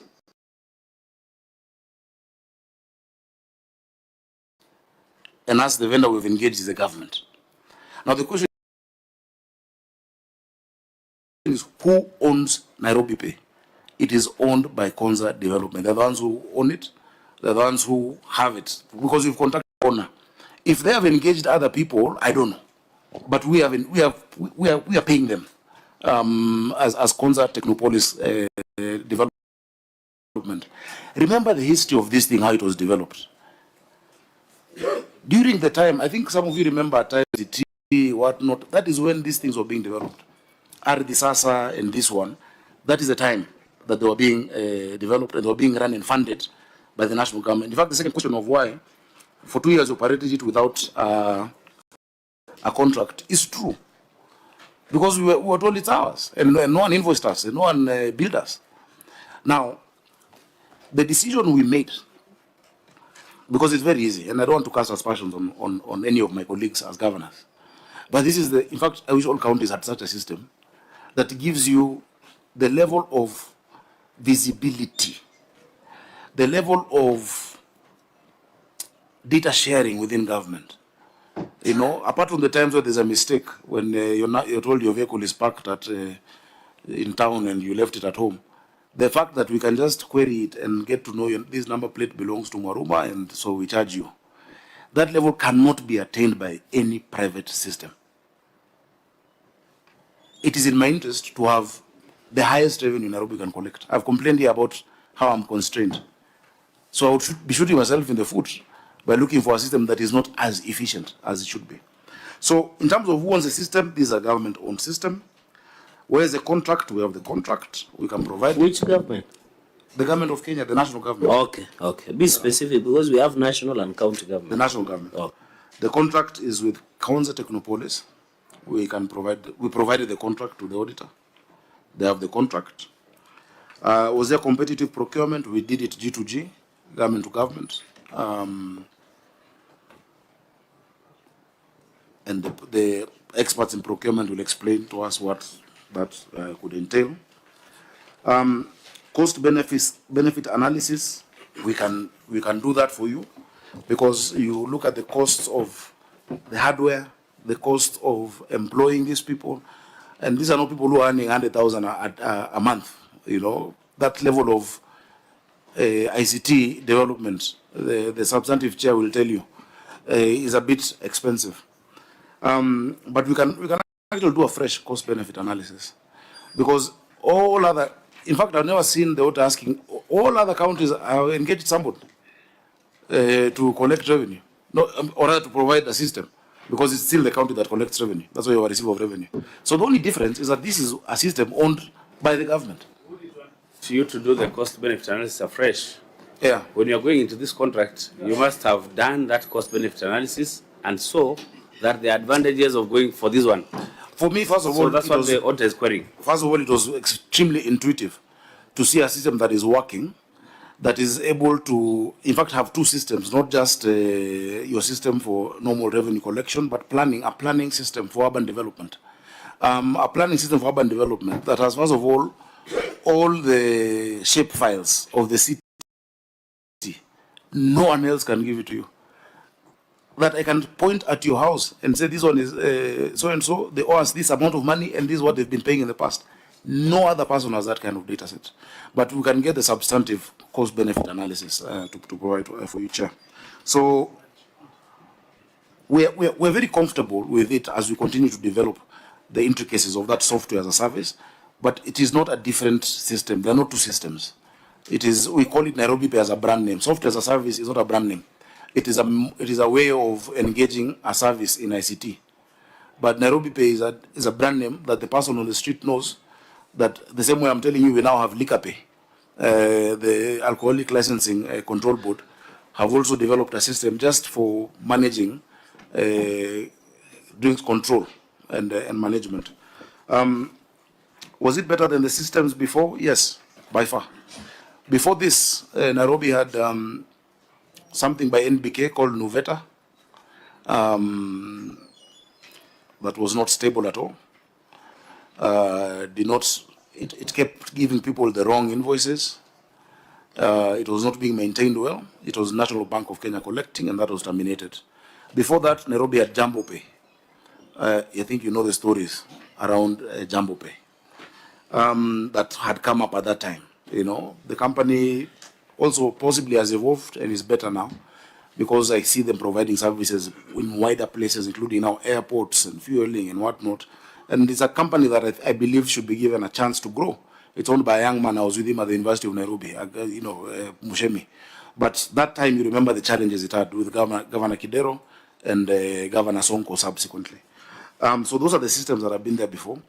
It would be good for the Auditor General to do for us an analysis, a comparative analysis of all systems being used in Kenya.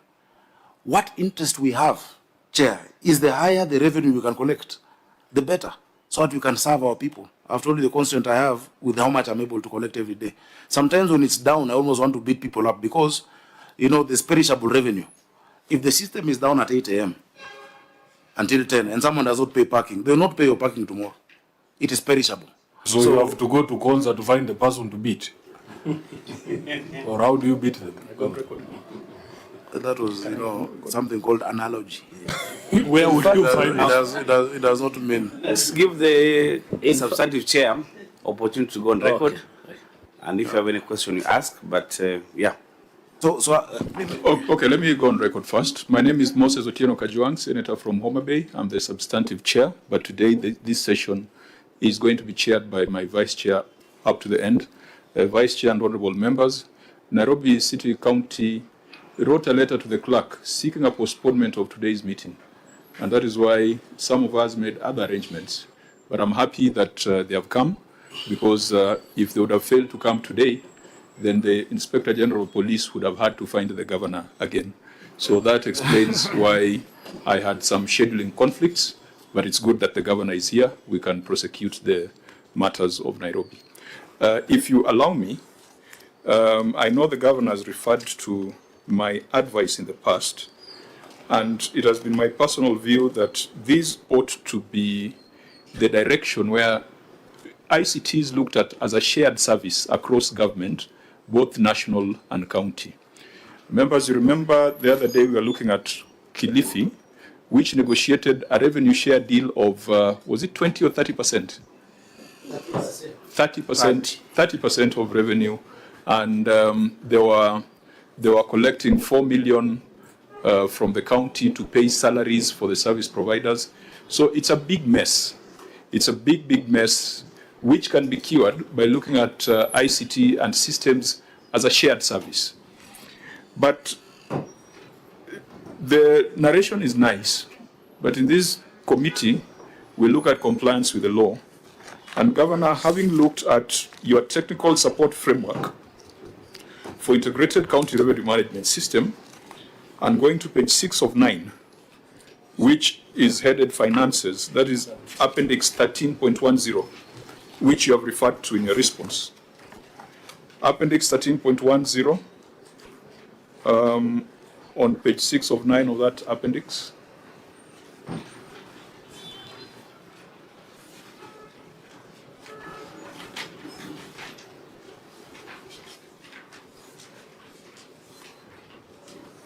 It's just before the placeholder for 14.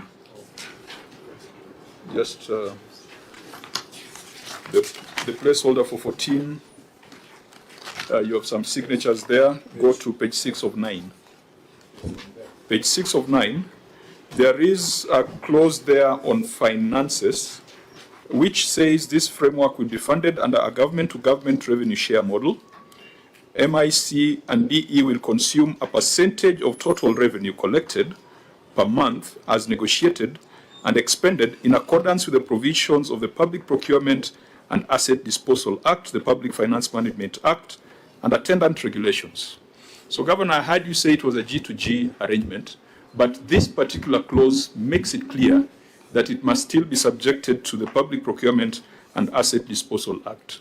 Would you be able to share with us that process in documentary form? Yes, we'll share it. Chair, this transitioned into a contract.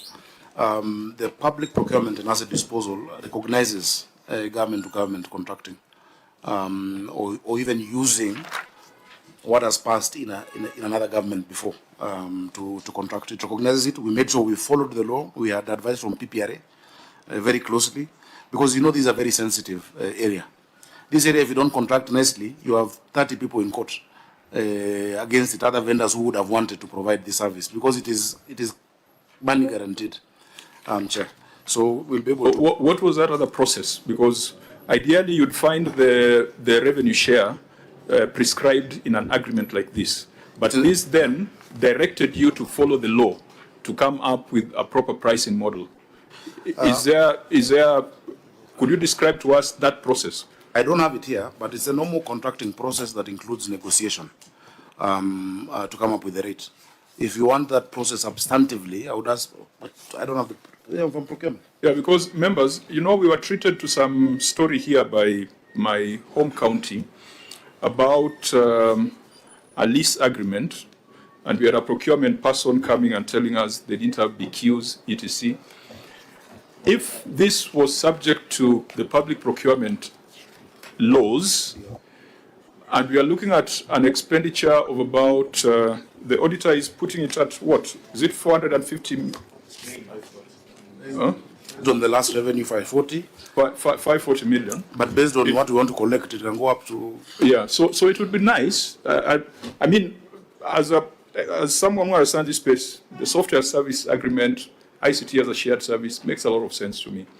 But then there must be compliance with the law on procurement, and that must start from having a procurement plan, having a budget, because this is a significant amount that you just can't wake up and do, having a procurement professional doing a professional opinion at initiation or at the end of the process. That must be documented and that must be demonstrated. I don't know whether Auditor General, it's a question you have asked, and whether you've been satisfied that that particular clause on finances was done in accordance with the law. Auditor, you know, we have auditor and we have a technical person there. Is that something you want to respond to? No. Yeah, we can yes, bring Governor. the entire procurement of this as a standalone in a number of days. Sorry, Chair. Though perhaps there could be someone in the team who has got that institutional memory, so that instead of telling you to bring a carton of documents, maybe there's someone who can give us an explanation that might reduce that need. Yeah, I thought I had a gentleman through the chair that said something about revenue. The gentleman seated to the media personality. You introduce yourself as such. Leave even that one. This is the receiver of revenue. Oh yeah, But receiver of the person revenue. who to respond is the director of procurement, because we're talking about the procurement process, isn't it?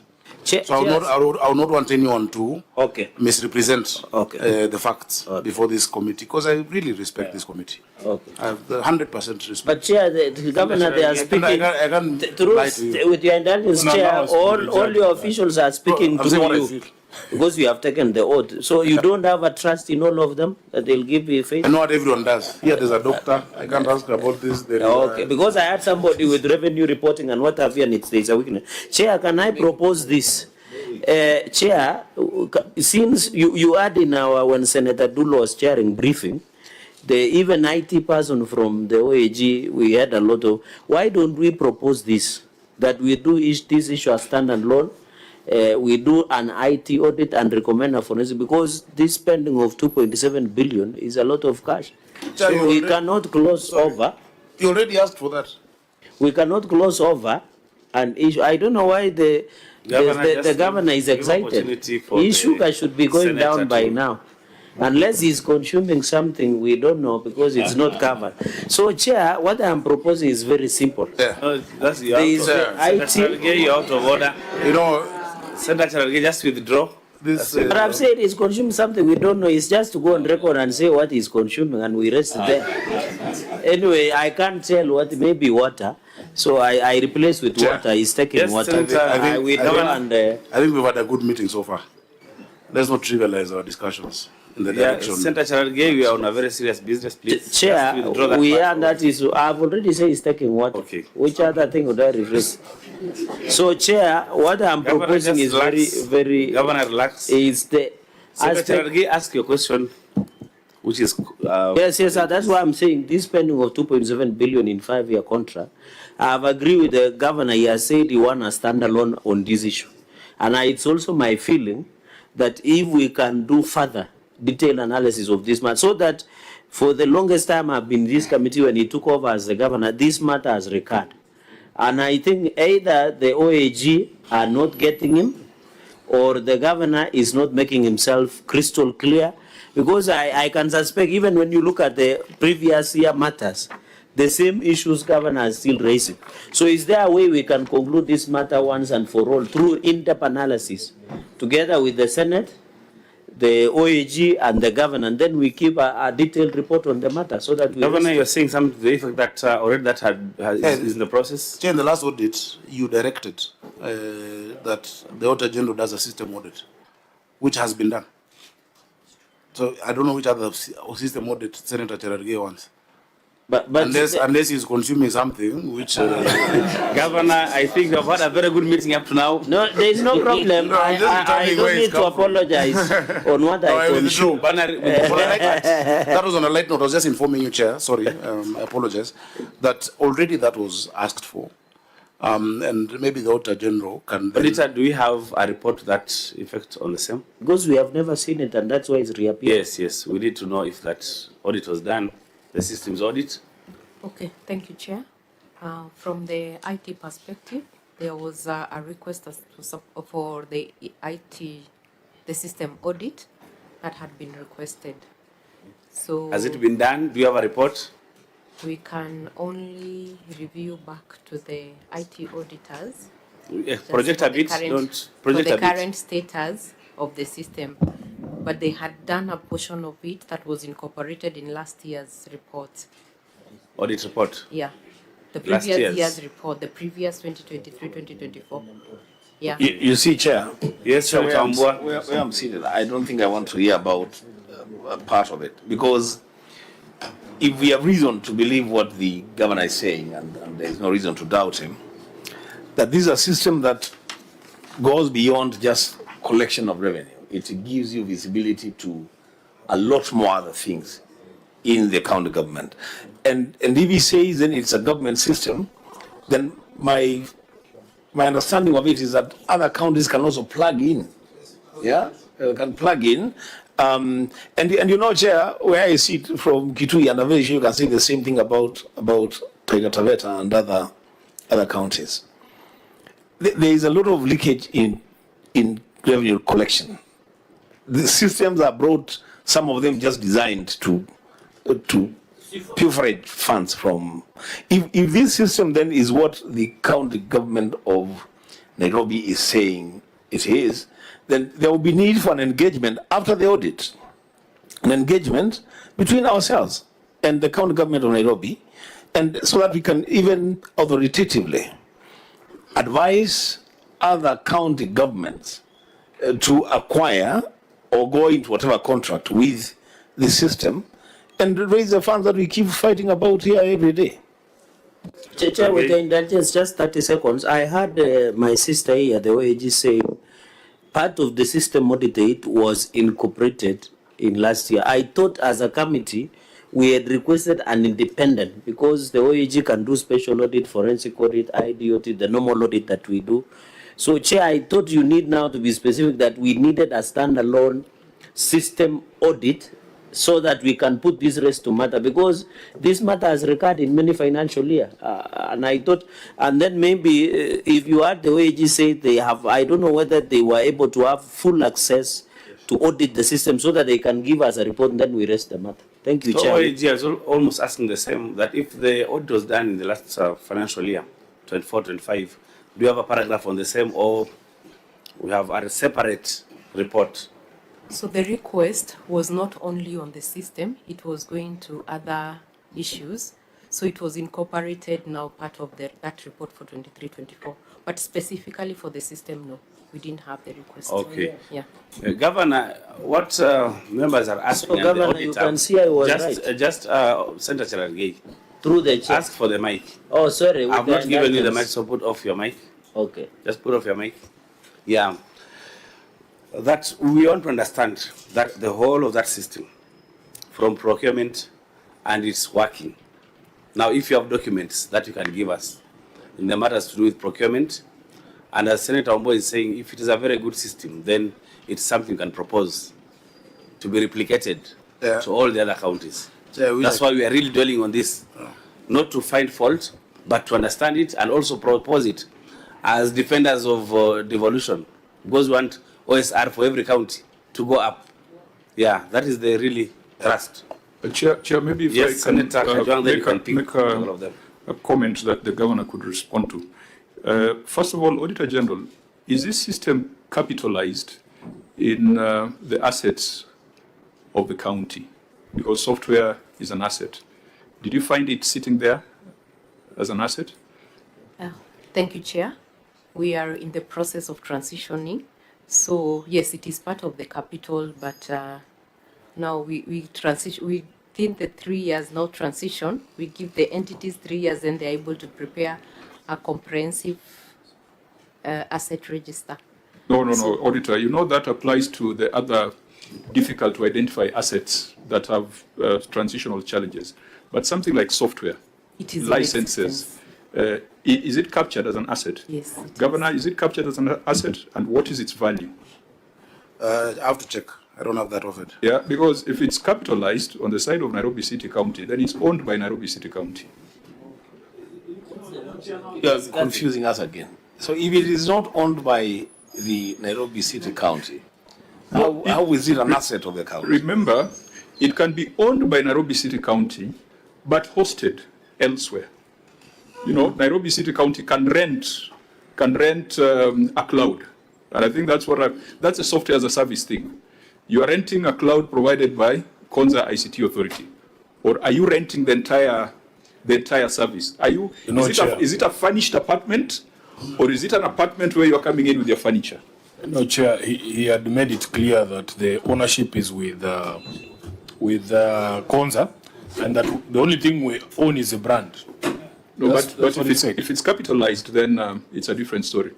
Is it possible then, members, I propose that we look at the next paragraph in terms of response, that is underutilization of Nairobi County Tier 1 server room due to outsourced hosting of revenue system, to assist us to understand that. Maybe I just make a comment before we go there. Okay. So we must establish whether this has been capitalized, and then using that analogy of an apartment furnished or unfurnished, because that's what software service model is. You rent space somewhere. You can rent space and bring in your software, or you can rent space with its own software and you pay, a higher lease. Then, auditor, the other thing we must confirm: who receives this 4.5%? Is it the ICT authority? Is it Konza? Because the parties in this agreement is the Ministry of ICT through the Information and Communication Technology Authority. So you must also give us that assurance through documentary evidence and trail of transactions. Who is receiving the 4.5? Yeah. When Nairobi pays it, is it reflected in the books of ICT authority? I think in my view, honorable members, for me, there are only three things to question, which is the procurement process, the payment of the 4.5, who's receiving it, and confirmation of ownership. And that can be established by checking whether this software has been capitalized in the books of Nairobi, or capitalized in the book of ICT authority, or capitalized in both, which would be a scam. Thank you, Chair. Chair, Governor, let's see how we approach that. Let me clarify that. The contract, this technical framework was before the contract was entered into, the procurement process. The contract was then done between Konza and Nairobi County Government. And so Konza is the entity that is paid by the county. We pay them the 4.5 fees for management, hosting, and all of that. And let me just say this, even as much as it might not be warranted. Chair, I know how counties are struggling with revenue collection. And me, as one person who's raised ours by 55%, and know the potential, if I could show you what I can see here on my system, I'm sure no other governor has this. From development control to land use planning to management of many different things of compliance. Senator Wambua, you'll want it when you become a governor, because it gives you that oversight. It's not just a box for coins to come in when you're collecting revenue. It is much more holistic. And if I was to recommend it to colleagues, I would definitely recommend it. Why are you not recommending it, Senator? I have recommended, one of my colleagues has taken. Is it Nyandarua? Nyandarua County has taken it up. Because you see, all these private vendors, they come and say so much that they can do, but they end up not doing it. Ideally, all government procurement, revenue, including KRA, should be government systems that has that cross-cutting ability to benefit from data.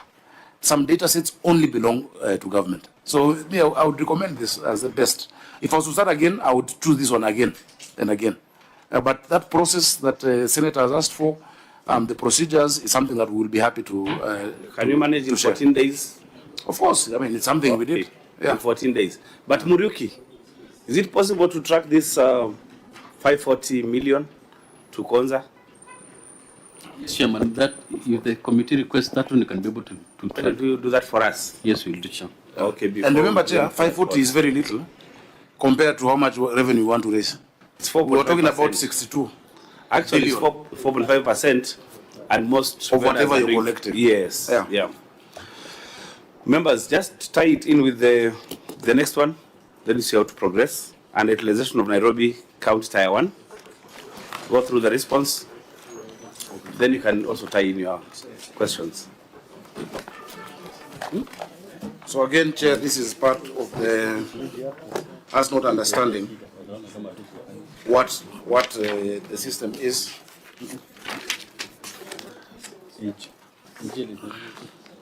Chair, management adopted the SaaS model. Sorry, Governor. Yeah. Just do 9. That is a duplication of ERP software in Nairobi City County leading to wasteful expenditure. We did 9. 10. Sorry, I was not here during the briefing, so just do 10. Irregular engagement of Nairobi pay vendor. Yes. So which one, Chair? Do I answer? Yeah. Which one? The central law was here during the briefing. Just do irregular engagement of Nairobi pay vendor. That is what I've just been explaining, Chair. Yeah, I think For the last we have 1 hour. covered even that, because Okay. you have requested on how you have Procurement They have process. engaged the procurement process. The issues raised by Senator. Now, and remember, I've given the Yeah. history. Perhaps, Chair, I can guide. Yes, What the please. people of Nairobi want to hear, Governor, is that we are not putting money in things that don't provide value. So perhaps you can deal with the Tier 1 server room. I have no idea what that is, why it costs 850 million, why the Auditor General is saying it's underutilized. Underutilization of Nairobi County Tier 1 server room due to outsourced hosting of revenue system. The auditor is saying we have put 850 million shillings into a server room that we don't use, Chair. So maybe Hey, Governor, did you hear Senator Sifuna's? No, I know that question. Yes, please. Which again is answered here. Let me go into the answer. I'll Okay. explain. So this is in relation to the SaaS model management adopted, because the county's Tier 1 server room, while structurally adequate just for the hosting, was not at the time fully configured or certified to support a mission-critical financial platform requiring high availability, redundant power and cooling, 24/7 monitoring, advanced cybersecurity controls, guaranteed uptime and scalable infrastructure capable of handling peak time revenue transactions. The county is working on redundancy upgrades, disaster recovery capability, intrusion detection systems, real-time threat monitoring, high-capacity bandwidth, and specialized system administration skills to safely host Nairobi Pay internally. The SaaS environment provided immediate access to these capabilities, including managed security, automated failover, continuous patching, real-time backup, and performance guarantees essential for uninterrupted revenue collection. I'm sure if you go to Konza, you can see the infrastructure there. Accordingly, the SaaS option was selected to mitigate operational risks, ensure service continuity, and support county revenue operations, while long-term plans for optimal utilization of the county's data center continue. Corrective measures undertaken is we initiated upgrades. Remember, this was done in 2017. A lot of the equipment was obsolete by the time we even get in there. Cybersecurity enhancements, including intrusion detection and real-time monitoring, have been initiated, and measures to improve internal hosting capacity for Nairobi were undertaken. In addition, a data center does not just host your revenue system.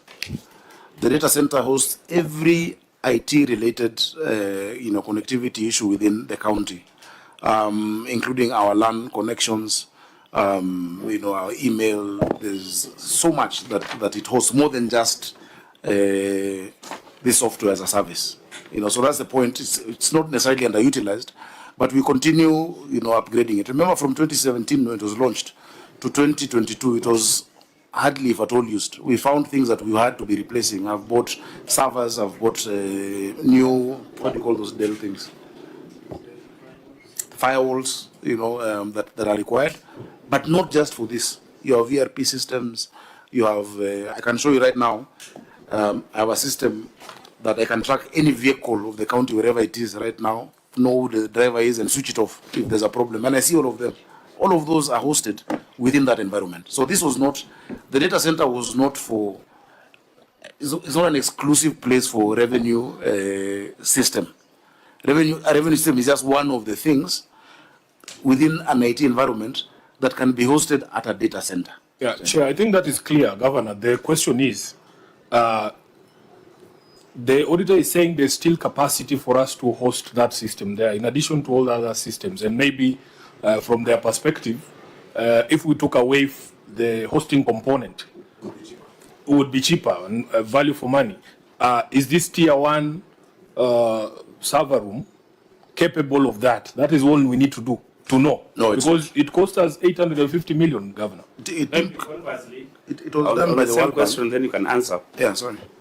On the duty agreement, can Konza then allow you to host that server? And I would not even ask them for it. Yes. It's a bad idea. When they need to change a firewall or to buy new equipment, because this equipment moves every 2-3 years, that would be a cost on us. You know, right now with this arrangement, that is a cost on them to continue upgrading and maintaining, that hosting environment. And so I would use my data center for other things that do not require as much cyber security, as much, sensitivity as revenue collection. So I would not even ask them for it, unless, let me ask, it is the ICT guy, but just from what I've seen it costs, someone comes and shows you one thing like this, compare 20 million shillings, and you're like, that can do so much more. Then the question so becomes, that costs on Governor, them. why do we keep putting money there if it is being underutilized? It's used for other Why things. do we keep putting money there? In our data center? Yes. Our data center is used for many other things that are not as sensitive. It is still used. We still have to have the many needs that our data center serves. But the kind of cybersecurity and kind of, just as I've read out, level of maintenance and upgrades on this system. And remember I told you the cost of it being down just for 2 hours. If it's down for 5 hours, it costs me, there are days I collect 200 million. If it's down half a day, I've lost 100, And even hiring the people to keep running it, I would rather that comes as software as a service. That is, in fact, part of the cost-benefit analysis they'll show you is the cost of just the equipment. It is much more. It will take people years to recoup it. Auditor, the query was on underutilization. That explanation that the governor is giving, do you think then it doesn't matter because they're doing other things with the server center, that they don't need to host Nairobi Pay in this server?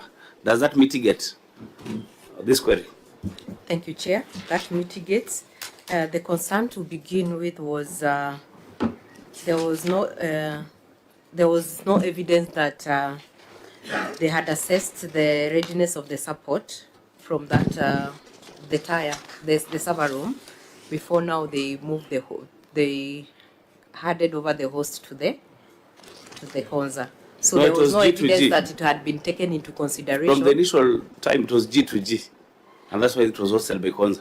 That's my understanding. What he's saying is that if an analysis of the capacity we have internally was taken into account during that conversation, maybe the hosting component would not have been given to Konza, and it would have been cheaper for the people of Nairobi. And my reading is, I don't know, maybe Governor, okay, Governor, let's see what you have to say about that. I think I'll just explain for me, and maybe we should just bring the numbers. The cost-benefit analysis and the convention that the world is going to is that if I don't have to buy a pig to have breakfast for one sausage, you can own the pig, keep producing sausages, I'll buy the sausage that I want. The service makes sense where it is, because I don't have to buy servers every 2-3 years. I don't have to keep buying equipment and laptops and whatnot. Session Chair, we were together in the Parliament of South Africa when our counterpart committee was looking at the city of Ekurhuleni. Ekurhuleni is a metropolitan city, hived off Joburg, and it covers the area where OR Tambo is. And so it's a very, very rich city. I was with Senator Wambua and Senator Mwaruma. The city of Ekurhuleni lost 2 billion rands through a cybercrime incidents. And we sat through the hearings of the committee, and we had very interesting things. That insiders colluded with hackers, or hackers working with municipal insiders, infiltrated the city's billing system and manipulated property debt records, created fake invoices, issued fraudulent rates, clearance certificates. In fact, at the end of that session, the chair asked about the instant fines, because they make a lot of money from instant fines, these things that you are handing over to NTSA, but that's a conversation for another day. And the municipality said that it was a management decision to turn off instant fines. And Senator Wambua, you remember how that awkward that sounded. In total, the city lost 2 billion rands. 2 billion rands is easily 14 billion Kenya shillings as a result of compromised systems. Now, the reason why I bring this up is that Nairobi might want to host all these systems internally, but the question would be, what is their capacity? And that's why it's important for us to look at the results of a systems audit that focuses on security and controls. Because you don't want a situation where, fine, you've got this nice server room, but there's someone inside that server room who tells you, if you want me to clear your rates, nipe kitu kidogo, and then I can go into the system and do that. So for me, the greater concern should be to assure the people of Nairobi that whether it's hosted on a cloud at Konza or hosted on premise in your data center, that there are appropriate security controls, there is proper integrity to avoid the repetition of what we saw in Joburg. I say that just to illustrate that it's not theoretical. It is something that is happening. It's a big, big scandal in South Africa, even though I think, just like Kenya, they are used to big scandals. They've grown thick skins. So it can happen here if we do not take proactive measures, Chair. Chair, Okay, Governor. Chair, the substantive chair has really affirmed my position. Keep it where the safety, the security, the focus, that's all they do. You know, as opposed to where you will not have the continuous upgrading and whatnot. And it's a service that you want. Yeah. The objective of the county is not to host, it is to get revenue and to get it in a safe way, efficient way, without downtime. So if they can provide that, of course it can be a matter of pride to say today we host, but even where the world is moving, they have less and less physical spaces for hosting. It's in the cloud, you know. So Chair, that is my position. That just talked about it. Yes, Senator Governor, just confirm to us, in the contract, do you have a deal on the uptime for? Yes, there's a service level agreement. What's the percentage? I don't know the contract of it, but is what, 99%? 99%. Yeah. And they're achieving it. 99%. For most part, we can come substantively on this matter and explain it. But I promise you, every county should use this system if they are really serious about revenue. Sure. But you see, the hesitation with some people is that hapa they hakuna deal, you know. So come up kupangana. Why should I move into that one? So you stay with the vendor. Yeah, I mean, Governor, from what you have said, where you're saying it's, you know, you'd rather put your data on a cloud rather than on premise. Along the same lines, I think we all agree that it's better to keep your cash not under the mattress but in a bank. Thank you, Mr. Chair. You missed the substantive part. You just come. We even spoke about buckets. Members, I think, okay, Nairobi Senator. I'm waiting for you to call for AOB. Okay. This horse can't be flogged further, but we've made progress, members, auditors. I think for all of us, we've made tremendous progress on this issue. The more we look at it, the more we discuss it, I keep also understanding it more and more. Let's go to closing remarks, and I would start with the Gov. Let me just, with your permission, Chair. Okay. You know, yesterday the governor was in closing or. No, this is just as AOB because he's here. Okay. Yesterday the governor was before the finance committee, and I tried to raise this AOB, but because I was playing away, they decided to call it offside. But now that I am at home and this committee is what I don't want to go there. Governor, there is an issue that is current that I really wanted us to just, even if you don't have those answers now, you need to calm the anxiety of the people of Nairobi regarding this proposal that we hear that you wanted to borrow an amount of money, from a private bank, essentially to be able to complete development projects. And unfortunately today, because we have covered the receipt of revenue report, we didn't go into the main report so that we could see the sort of projects that are earmarked for that conversation.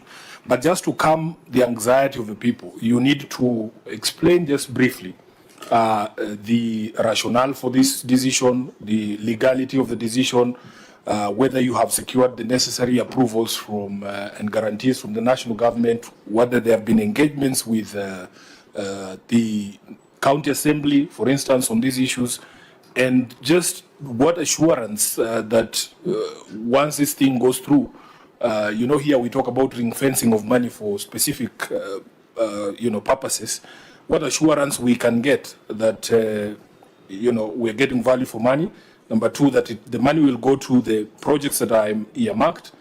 And number three, Governor, the general terms of that agreement, whether they are legal and whether the people of Nairobi can take comfort that the right thing is being done.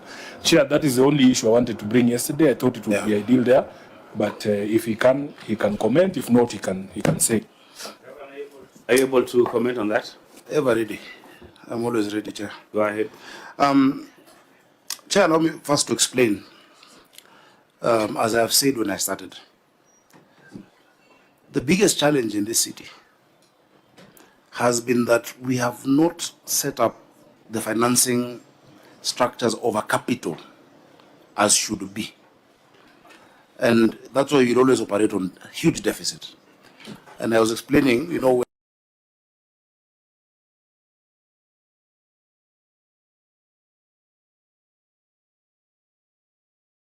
county that was collecting 8 is just astronomous.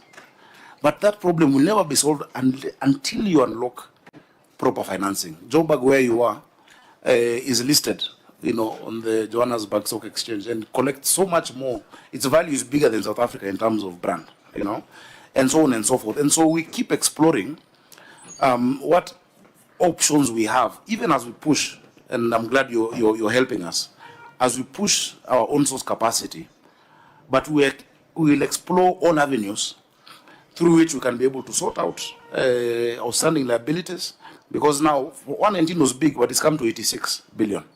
So even as we want to sort those out, how we have a sustainable method of financing the capital, which is why I was very happy to run into the cooperation, because that injected to me another 80, billion worth of projects, not done necessarily by one entity, but worth of projects. 80B would take me 100 years of collecting parking, in town.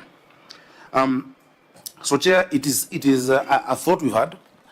Now, the law, Senator Sifuna, makes it so difficult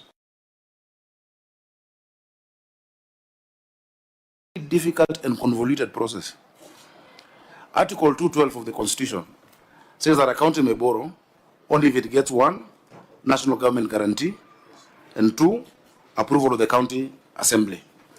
Then you go to the PFM, Public Finance Management Act.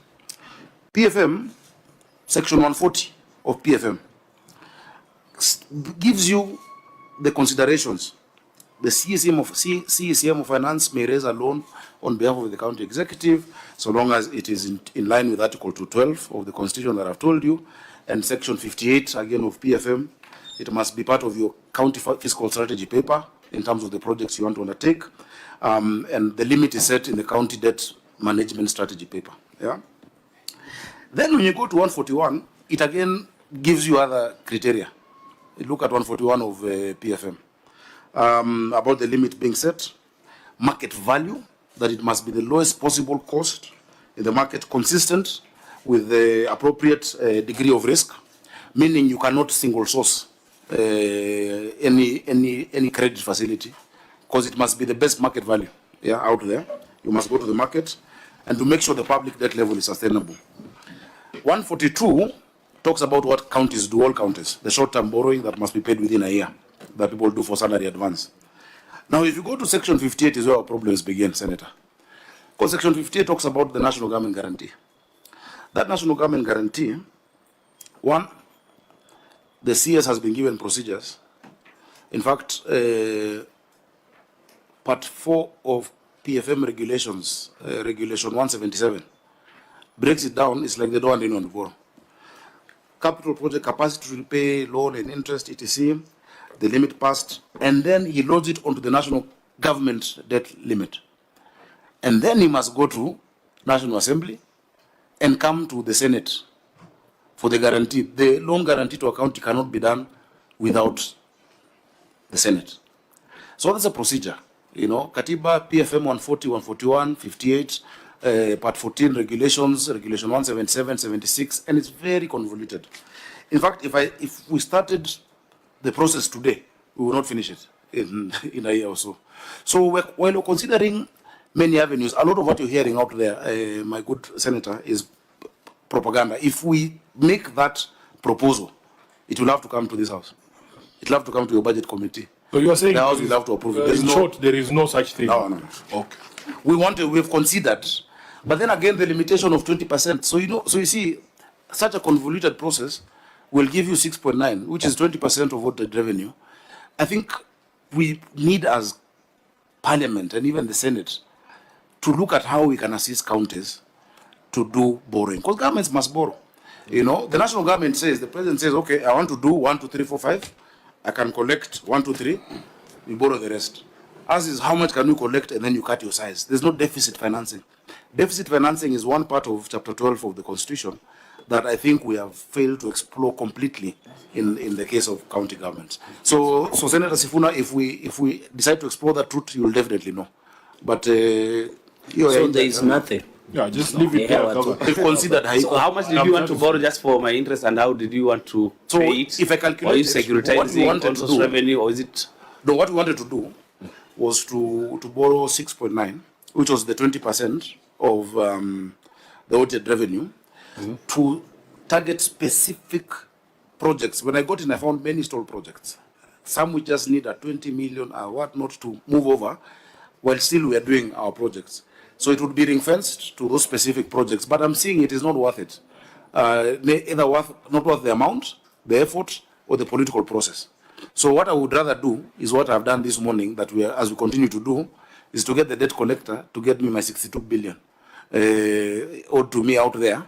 That one does not need a national guarantee. It is our money. Instead of using, there's something called political capital. You'll expend so much political capital for so little. It's not worth it. Okay, senators, anybody wants to make a closing remark? Because then I will give the substantive chair opportunity to say something. Yeah, I'll be very brief because today I'm just a member of the committee. I think while I was following the conversation online, Chair, it will be good for you to pronounce yourself that we have just dealt with revenue today. We have not dealt with expenditure. And I think it's on expenditure that there are great concerns, and we can agree on when the county governor shall appear to address the expenditure issue. The issue of borrowing, and I've heard you, Governor, talk about green bonds, municipal bonds, or infrastructure bonds. Like Ipia did it. You were with us in the Senate. It came, and we know why it suffered. It was because of timing. And there was a lot of politics in it. Even though it was a very good idea, unfortunately, they started procuring before the bond was approved. So now we have serious spending bills arising out of it. And how much did they get, Chair? No, it was not approved. It was approved by the Senate. No, it was not even approved by the Senate because it was so close. It was so close to campaigns. And I remember the senator then said, the governor is looking for campaign financing. And that's how it died. So even you, if you are to bring it to Parliament now, trust me, politics will shoot it down.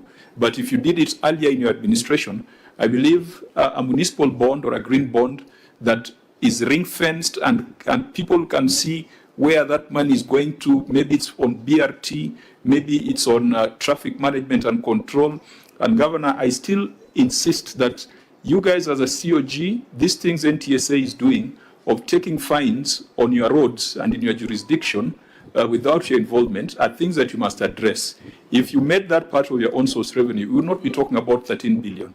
But that can only work if you improve the transport, the traffic control management systems, and you can raise a bond for that if it's done at the right time. I hope that when you look at the expenditure side, there was a famous borrowing of 5 billion. That amount of that money that kept moving from one bank to the other. I think you were in the Senate when you were querying it. I hope it has been settled because the last time we checked, the interest payment on it exceeded what you're collecting from your markets around Nairobi. But we can deal with that later. Finally, Chairman, you and I, having been to South Africa, where we have borrowed a lot in terms of decentralization. Honorable members, I'm still convinced that I think it's section 12.3 of the Urban Areas and Cities Act, which says that the city-county shall be administered the same way as a county. So you've got the law that applies to Homa Bay and Tharaka Nithi is a law that applies to Nairobi. It won't work. It can't work. And it does not matter who's the governor, whether it's going to be Kajwang or Sifuna or Sakaja or anybody else. With the structure that you have in Nairobi, it won't work. And we have seen other jurisdictions, South Africa, which I keep referring to. And I think it's very close to ours. You know, they have a House of Provinces that is similar to our Senate, a National Assembly that is similar to ours, provinces, municipalities. You came up with boroughs, but boroughs was your creation for efficiency. You need to lobby us to find a way of amending the Urban Areas and Cities Act or coming up with a separate Nairobi City County Act that provides detailed, provisions like Kampala City. I think Kampala City Authority is established by an act of parliament. Please engage us on that so that you're not just engaging us when the police is chasing you. Engage us on these substantive things so that you can also leave a legacy in Nairobi that you are the one who reorganizes the structure in cooperation with the Senate, and that will guarantee success for anybody else who comes in next term or subsequent term, whether it's going to be 1 term or 2 term, whatever the case. But the structure as is designed to fail. Thank you, Chair. Senator Sifuna, in closing, some of us have to really travel. Yeah, thank you, Chair. I will not take longer than a minute. I can appreciate the skepticism from the Senator of Homa Bay. I personally believe that if we had goodwill from the national government, devolution would actually work. Nairobi can work. It depends on the sort of support, because that same law that you cited has recognized the special needs of the city, and it just requires that there be special support from the national government, although not the way that you did it, Governor, following the law and the constitution, So, and then, of course, the goodwill in terms of getting money to our devolved units, and not just money, but timely payments out to devolved units. If you follow the debate on the division of revenue, Governor, one of the things, the points that we were raising is that we are still using 2022-2023 audited accounts, and there's an extra 500 billion in terms of revenue growth from that time. If you apply 15% of that, it's over 60 billion Kenya shillings going to devolved units. Some of these problems can be sorted out. So lastly, Governor, I am relieved that you have put it on record, and please don't change the way that you changed this issue of ownership of the system, that you come back later and you tell me that you have agreed to take this loan, I think 6.9 billion shillings, you've said it yourself. It is just the anxiety that comes even with the timing, as the chair has said. These are some of the things probably if you propose in the first year of, because you came in and you found all those toll projects from the previous administration. Maybe it would have gotten more support and people would not be thinking that you're looking for money for campaigns. So I think for me as the area senator, chair, we appreciate these conversations and we wish that they would be more regular. Because today we have only dealt with the ROR, chair, I want to request this committee that in the next few weeks, not longer than 3 weeks, I think the governor should be back here for us to be able to deal with the question of the projects and the executive. Thank you, Chair. Governor, if I can borrow your mouth before the governor comes in, let me just borrow Sifuna's mouth. Senator, 1 minute. Yes. Governor, this is food for thought for you. How is it that you collect parking fees in the city on your roads, on your parking bays? You have erected robots, street lights. And when a vehicle that was parked in your parking bay, when it overruns the robots, somebody else collects that fine. I mean, as the chair is saying, I think county governments also need to look the national government in the eye and tell them that some of these revenues that they are collecting from counties, those revenues belong to counties. Thank you.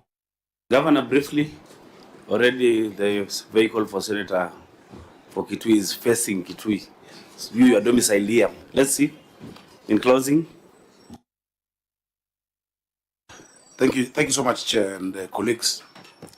I call you colleagues because I was in the Senate, and I'm very proud of the time we had here and what we were able to achieve. I thank you for the time that we've spent looking at these issues. There are many things to be considered. If I start with the issue of financing, and it's true, South Africa has a similar structure of a unitary state, but with fiscal decentralization.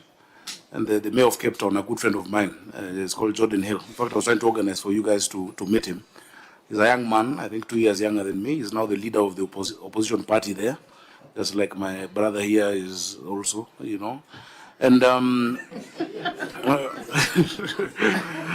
you know, there are a lot of similarities.